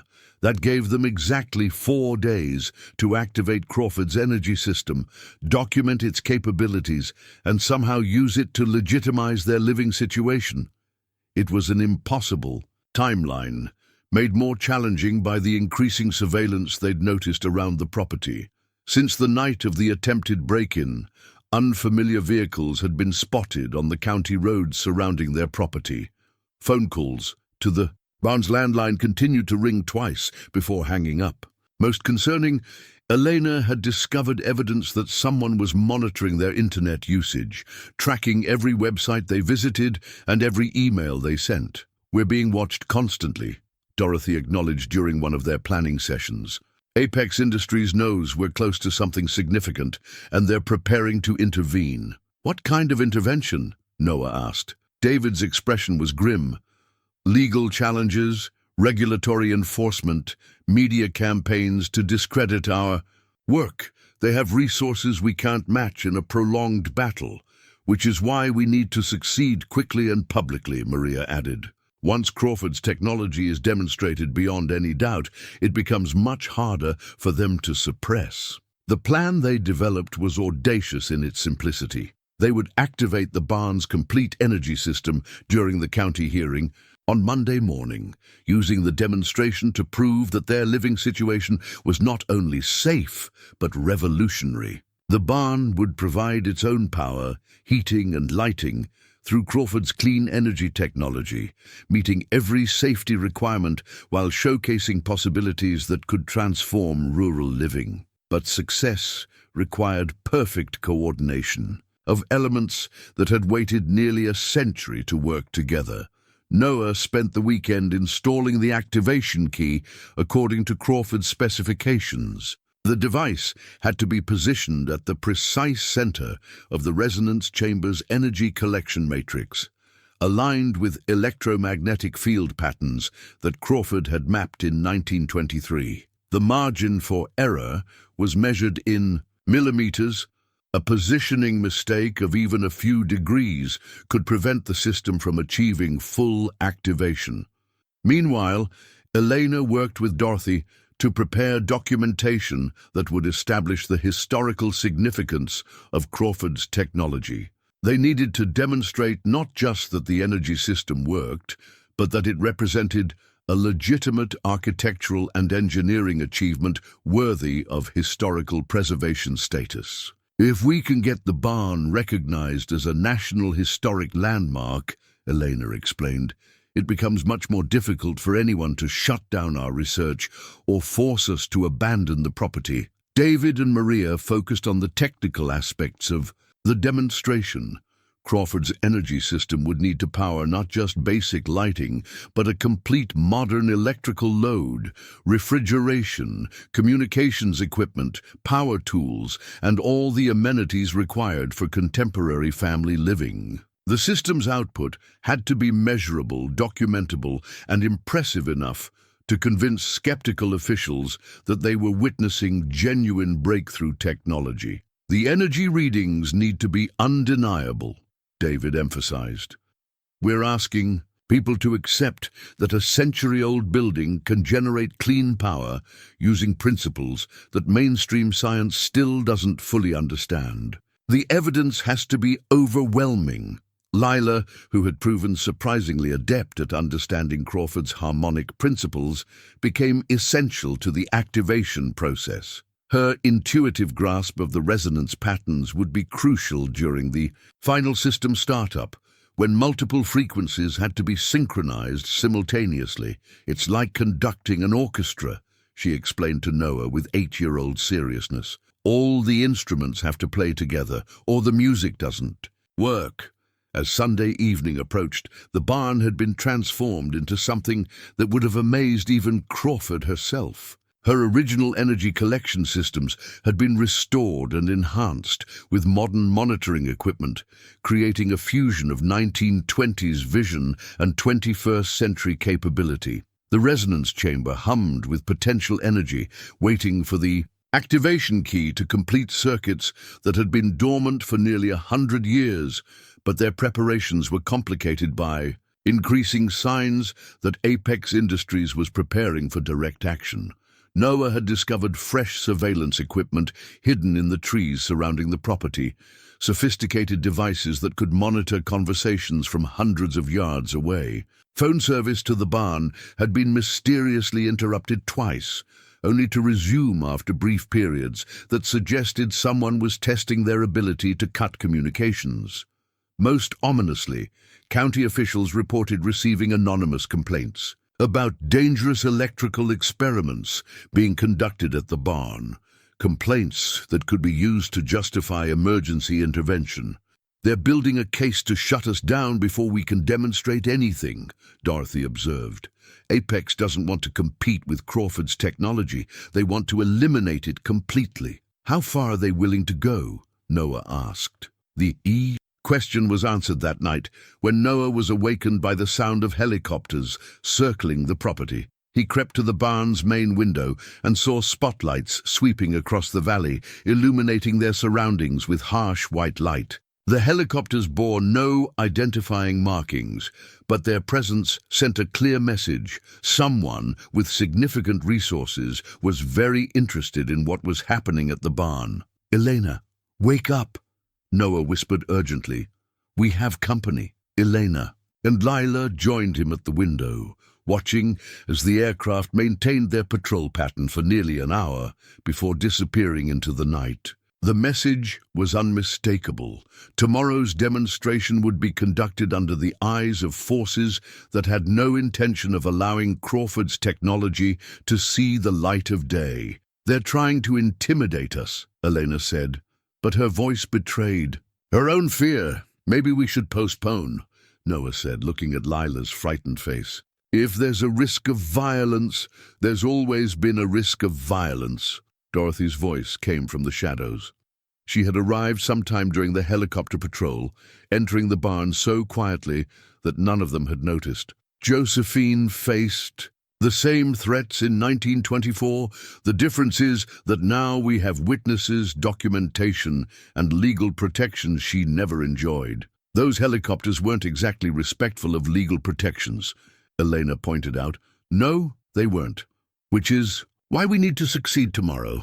Once Crawford's technology is publicly demonstrated and officially documented, it becomes much more difficult for anyone to suppress through intimidation or violence. Dorothy pulled out a tablet showing news headlines from around the world. Clean energy is becoming the defining issue of the 21st century. Climate change, energy security, economic sustainability. Crawford's technology addresses all of these challenges simultaneously. The world is ready for what she created, even if certain interests want to keep it buried. As dawn approached, Noah found himself standing in Crawford's workshop, surrounded by a century of accumulated dreams and desperate hope. The activation key gleamed in its housing, ready to complete connections that could transform how humanity approached energy. Production. Sarah's notebook lay open beside Crawford's original plans, 2 generations of vision, finally united in common purpose. "Are you ready for this?" Dorothy asked, joining him in the workshop. Noah thought of his daughter sleeping upstairs, of the county officials who would arrive in a few hours to determine their future, of the corporate interests that had already demonstrated their willingness to kill to protect their market dominance. "I don't think anyone could be ready for what we're attempting," he admitted. "But Sarah started this journey, and I'm going to finish it." "Josephine would have liked your wife," Dorothy said softly. They shared the same understanding that the future requires courage as much as intelligence. Outside, the October morning was breaking over Cedar Ridge, and Noah could feel the barn around them beginning to resonate with the approaching moment of truth. After nearly a century of waiting, Crawford's impossible dream was about to become reality, or die with the people who had dared to believe in it. The activation key seemed to pulse with its own inner light, as if it understood that its long vigil was finally coming to an end. The county hearing was scheduled for 10 o'clock Monday morning, but by 9:30, the barn was surrounded by more than just official vehicles. Building Inspector Tom Bradley had arrived with health officials and Child Protective Services representatives, as expected. But behind them came a convoy of black SUVs that had no business at a routine housing inspection. Men in expensive suits emerged from the vehicles, carrying briefcases and electronic equipment that suggested this was something far more significant than a code compliance review. "Who are they?" Lila whispered, peering through the barn's main window at the assembling crowd. Noah recognized James Morrison from Meridian Energy among the suited figures. But there were others he didn't know, people with the bearing of lawyers, government officials, and corporate executives. Someone had elevated this local housing matter into something approaching a federal case. "They're here to stop us," Dorothy said grimly, checking the barn's energy monitoring systems one final time. "Apex Industries isn't taking any chances." Elena was documenting everything with her camera, creating a visual record of the intimidation tactics being employed. "This is exactly the kind of corporate overreach that will validate our historical preservation claims. They're proving that Crawford's technology is significant enough to threaten major industrial interests." David made final adjustments to the activation sequence while Maria checked the harmonic alignment systems. Everything had to be perfect. They would only get one chance to demonstrate Crawford's technology before outside forces shut them down. "The energy readings are stable," David reported. "All resonance points are aligned and ready for activation. We just need to insert the key and synchronize the harmonic frequencies."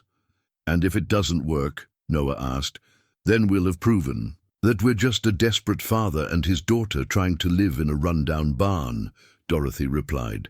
"But if it does work," she didn't need to finish. "If Crawford's energy system performed as promised, it would demonstrate that clean, free power had been available for nearly a century. suppressed by interests that profited from scarcity and environmental destruction. At exactly 10 o'clock, Tom Bradley knocked on the barn's main door, flanked by officials whose presence transformed a routine inspection into something approaching. A tribunal. Mr. Whitaker, we need to conduct our assessment now. Please gather your belongings and prepare to vacate the premises if necessary. Noah opened the door to reveal not just the expected county officials, but a crowd of nearly 20 people. Morrison stepped forward immediately, his expression confident and predatory. Mr. Whitaker, I represent Meridian Energy Solutions. We've become aware that you're conducting unauthorized electrical experiments that pose significant safety risks to yourself and your daughter. What kind of experiments? Bradley asked. Surprised by this new information, Morrison pulled out a tablet showing what appeared to be official documents. High-voltage electrical systems, electromagnetic field generation, and unlicensed energy production, all violations of county safety codes and potentially federal regulations. Those are serious allegations, the health official said, making notes on her clipboard. We'll need to inspect all electrical installations before determining habitability. Noah looked at Dorothy, who nodded almost imperceptibly. This was the moment they'd prepared for, the chance to demonstrate Crawford's technology under official scrutiny. You're welcome to inspect everything, Noah said. But I should warn you that what you're about to see might challenge some of your assumptions about what's possible. He led the group to the center of the barn, where Crawford's activation key waited in its housing among the restored resonance systems. To official eyes, it looked like an impressive but conventional electrical installation. Panels, monitoring equipment, and carefully organized wiring that suggested serious engineering work. This appears to be a substantial electrical system, Bradley observed. Do you have permits for this installation? The system was installed according to plans filed in 1923, Eleanor said, producing Crawford's original blueprints.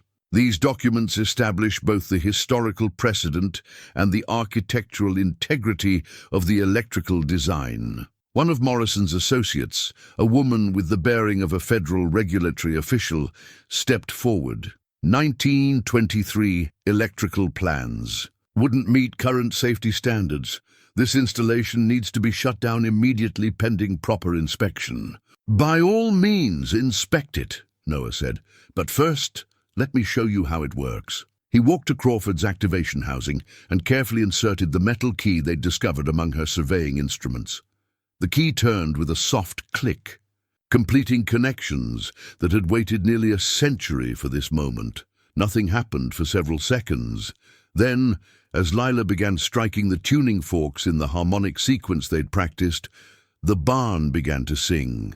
The sound was unlike anything the officials had ever heard, not mechanical noise, but something organic and alive. The building itself was resonating, every beam and board contributing to a symphony of frequencies that seemed to rise from the earth itself. But it was the visual display that made everyone stop talking. Lights began flowing through the barns, structure like liquid electricity, following pathways that revealed the sophisticated energy distribution network Crawford had embedded in every surface. The walls themselves glowed with soft, steady illumination, powered by forces that conventional science insisted were impossible. What the hell?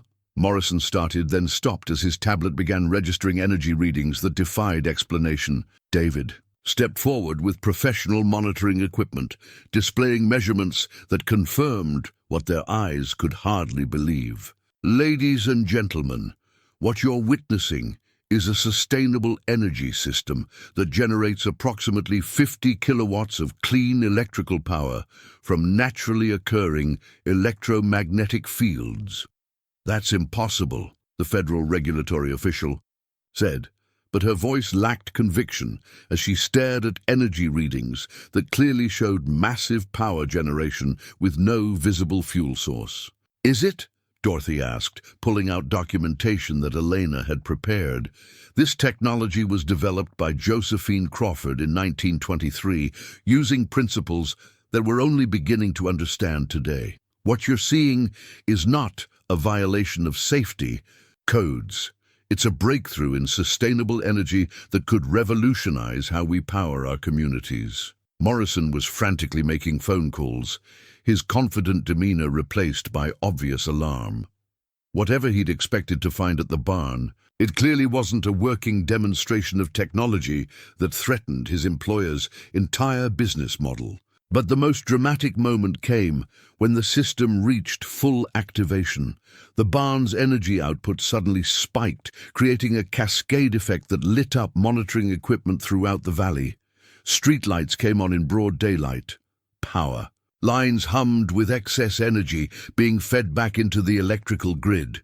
Emergency services received reports of unprecedented power generation from a location that wasn't supposed to have any significant electrical infrastructure. The system is producing more energy than it's consuming, David announced, his voice filled with awe despite his scientific training. We're looking at a net positive energy generation system that operates using naturally renewable sources. Tom Bradley, who had approached the situation expecting to condemn a substandard dwelling, found himself witnessing what might be the most significant technological demonstration of the century. "This changes everything," he said softly. Morrison's phone conversations had become increasingly agitated, and Noah could hear fragments of urgent instructions about immediate intervention and asset protection protocols. Whatever corporate response Apex Industries had prepared, it was being implemented now, but as the barn's energy systems reached their full potential, something unexpected happened that no one had anticipated. The technology began broadcasting its own signal, not radio waves or electromagnetic transmission, but something deeper and more fundamental. Around the world, other installations began responding.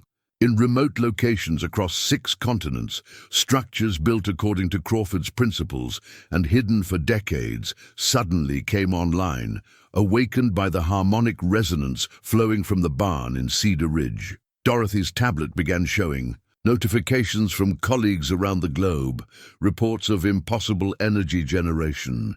Sustainable power systems that had been dormant for generations, suddenly producing clean electricity in quantities that dwarfed conventional power plants. "My God," Maria breathed, watching the real-time data flood in. Crawford didn't just build one prototype. She built a global network. As Noah watched county officials struggle to process what they were witnessing, he realized that they had crossed a threshold from which there would be no return. Crawford's technology wasn't just working. It was triggering a worldwide transformation that would make suppression impossible. The barn around them hummed with power that flowed from the earth itself, proving that sustainable energy had been available for nearly a century, waiting for someone with the courage to flip the switch. But in Morrison's increasingly frantic phone calls, Noah could hear the machinery of corporate resistance grinding into action. The demonstration had succeeded beyond their wildest hopes, but the real battle was just beginning. The choice that would determine the future came in the form of a briefcase containing 9 figures and a threat wrapped in corporate politeness. Morrison's phone calls had summoned reinforcements, executives in darker suits who arrived within minutes of the barn's full activation. Their leader, a woman with silver hair and the calculated charm of someone accustomed to getting what she wanted, approached Noah with the inevitability of a closing trap. "Mr. Whitaker, I'm Victoria Chase, Senior Vice President of Strategic Acquisitions for Apex Industries. I believe we can resolve this situation in a way that benefits everyone involved." She opened the briefcase to reveal documents that Noah's desperate financial situation made impossible to ignore. A purchase offer for $900 million, patent licensing agreements that would provide royalties for life, trust fund arrangements that would secure Lila's future through college and beyond. This is generous beyond anything you could Expect, Chase continued, her voice smooth as silk over steel. Your daughter will never want for anything. You can pursue any research that interests you, with unlimited funding and the best facilities in the world. Noah stared at the numbers, knowing they represented more money than most people saw in 10 lifetimes. Every practical consideration argued for accepting Lila's education, their security, the end of financial worry forever. But Dorothy stepped forward with documents of her own. Before you sign anything, Mr. Whitaker, you should understand what Ms. Chase is really offering. She handed Noah a thick folder containing corporate reports, patent filings, and internal communications that Elena had uncovered through her historical research. The evidence painted a clear picture of Apex Industries' true intentions. They're not offering to develop Crawford's technology, Dorothy explained. They're offering to buy it so they can bury it permanently. Look at page 43. Noah found the referenced section, an internal Apex memo discussing technological suppression protocols and market protection strategies. The language was euphemistic, but the meaning was clear. Apex had been systematically acquiring and suppressing clean energy patents for decades, ensuring that revolutionary technologies never reached commercial development. Crawford's system threatens their entire business model, Maria added. They can't compete with free, clean energy generated from natural sources, so they're trying to eliminate the competition. Chase's expression hardened as she realized her carefully orchestrated presentation was being undermined by inconvenient facts. Those documents are taken out of context. Apex Industries is committed to developing all forms of energy technology for the benefit of society. Then why are you offering to pay nearly $1 billion for technology you claim doesn't work? Elena asked pointedly. Before Chase could answer, the situation escalated in ways none of them had anticipated. News helicopters appeared over the valley, drawn by reports of impossible energy readings that were being picked up by monitoring stations across the Pacific Northwest. Social media was exploding with videos shot by local residents showing streetlights blazing in broad daylight and electrical grids suddenly operating at impossible efficiency levels. But more significantly, Crawford's global network was continuing to activate. Reports were flooding in from around the world, structures in remote locations suddenly producing massive amounts of clean energy, all synchronized with the harmonic resonance flowing from the barn. The technology that Apex had spent generations trying to suppress was revealing itself simultaneously across 6 continents. It's too late to contain this, David said, monitoring the worldwide activation through his tablet. Crawford built redundant systems. Even if they shut down our installation, dozens of others are already online. Chase made a series of urgent phone calls, her corporate composure cracking under the pressure of watching a century-old strategy collapse in real time. Through the barn's windows, Noah could see more vehicles arriving, news crews, government officials, and what appeared to be federal agents responding to reports of unprecedented energy anomalies. Mr. Whitaker, Chase said, her voice taking on a harder edge, you need to understand the forces you're dealing with. Apex Industries has investments worth trillions of dollars in conventional energy infrastructure. We won't allow those investments to be threatened by unproven technology, regardless of its historical significance. Are you threatening us? Noah asked. I'm explaining reality. The global energy economy depends on stable, predictable systems. What you're demonstrating here could cause economic disruption on a scale that governments won't tolerate.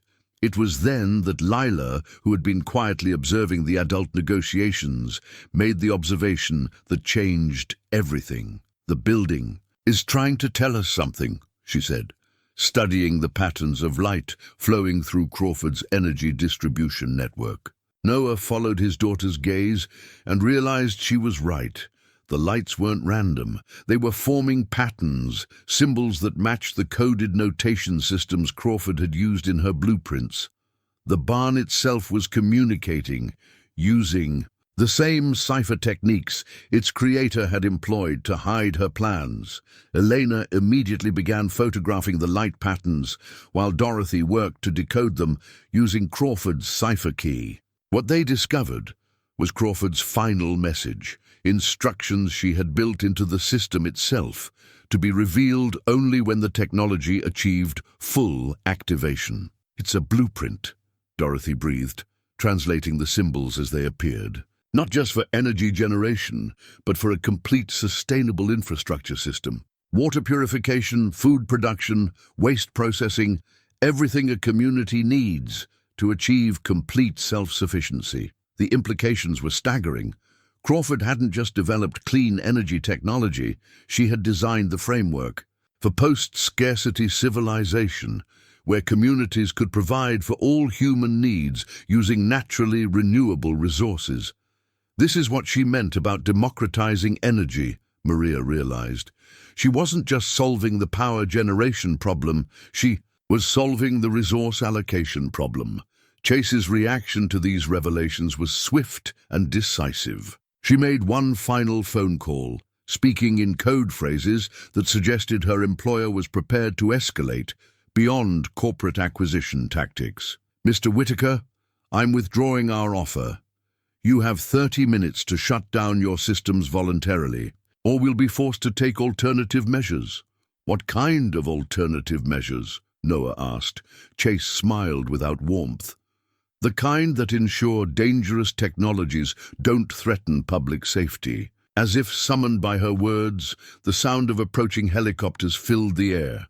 Not news crews this time, but military aircraft that circled the property with obvious tactical intent. Noah looked at his daughter, at the barn glowing with impossible energy, at the choice between financial security and revolutionary change. Everything he'd lost, Sarah, their old life, his career, had led to this moment when humanity's relationship with energy could be transformed forever. "Lila," he said quietly, "do you remember what your mother used to say about promises? Promises are how we make the future happen," she replied solemnly.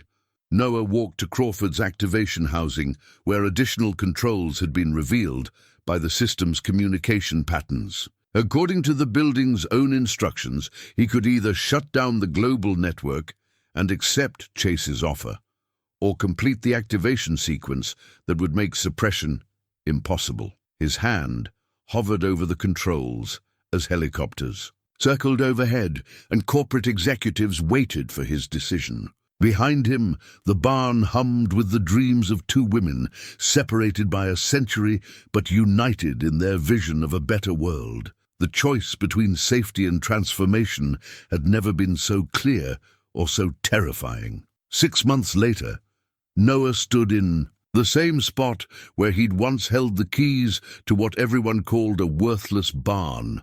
But now the view told a very different story. The Cedar Ridge Valley had been transformed into something that belonged in a visionary's dream of the future.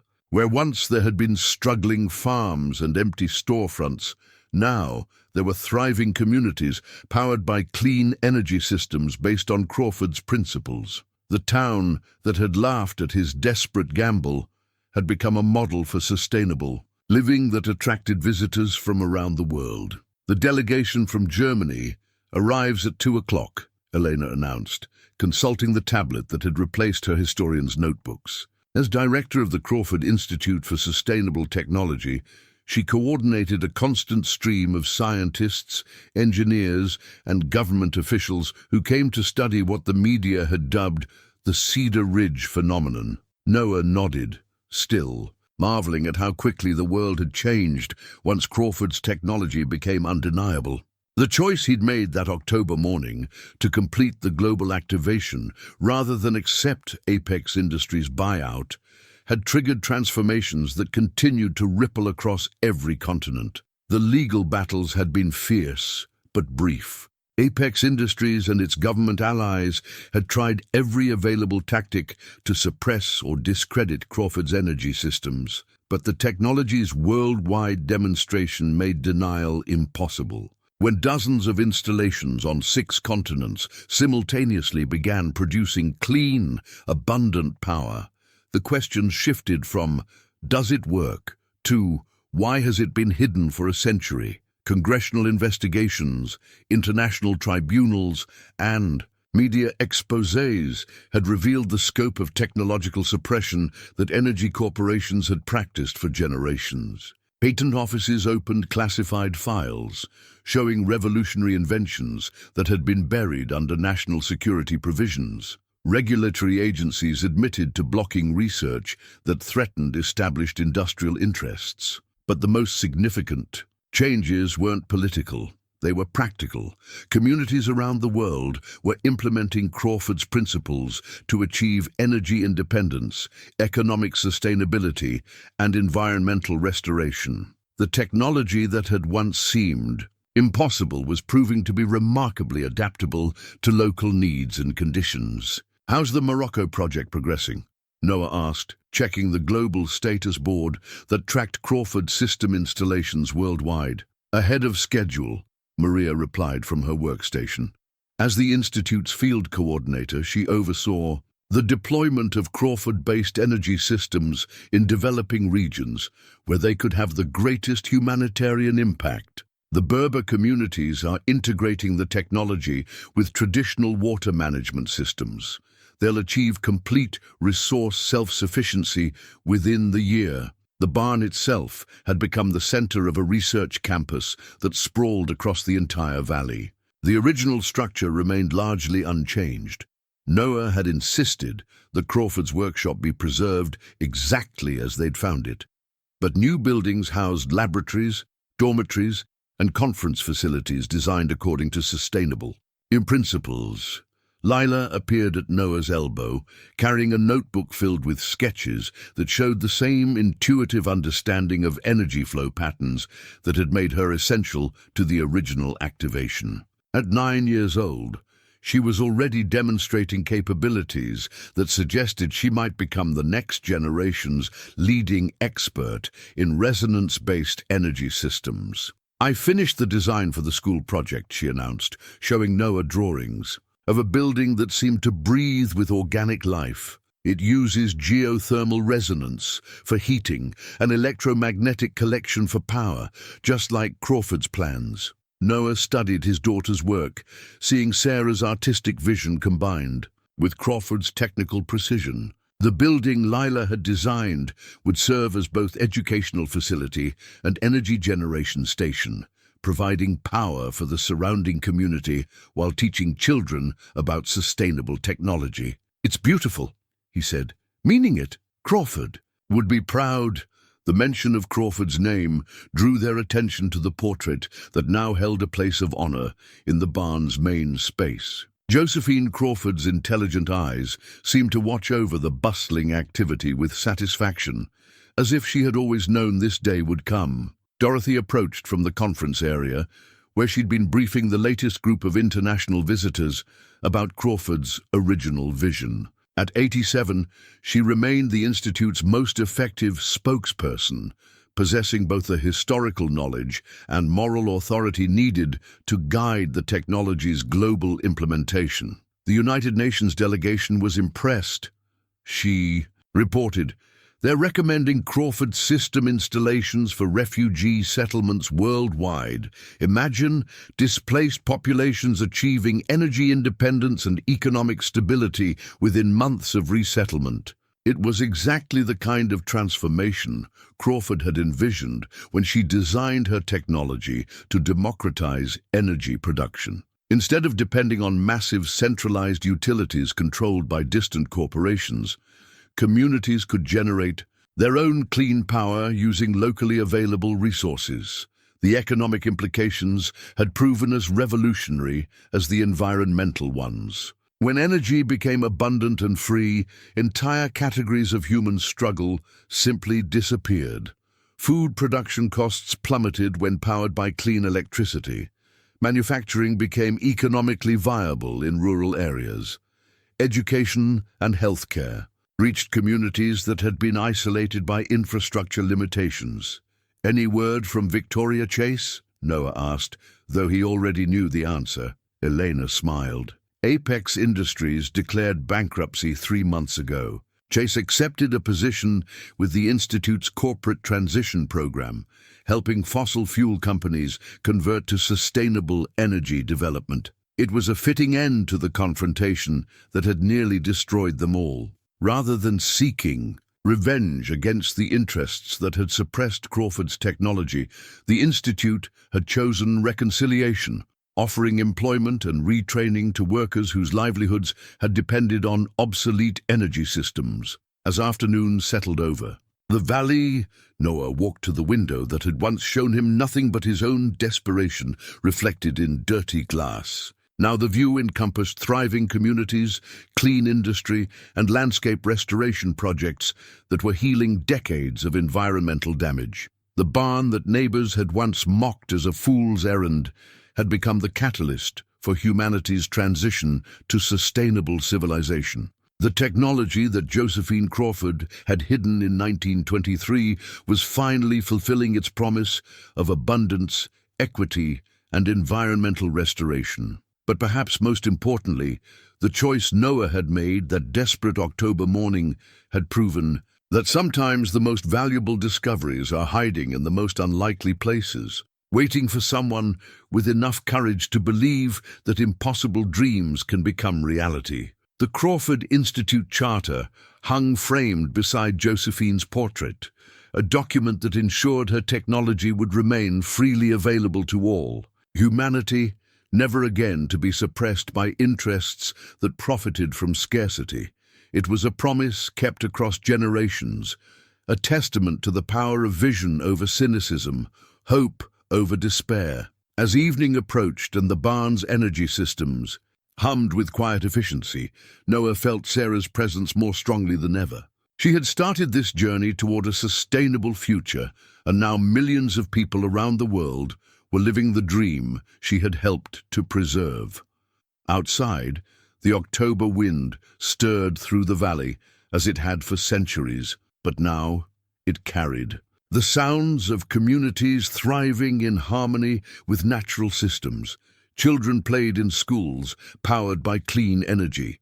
Families gathered in homes that generated more power than they consumed.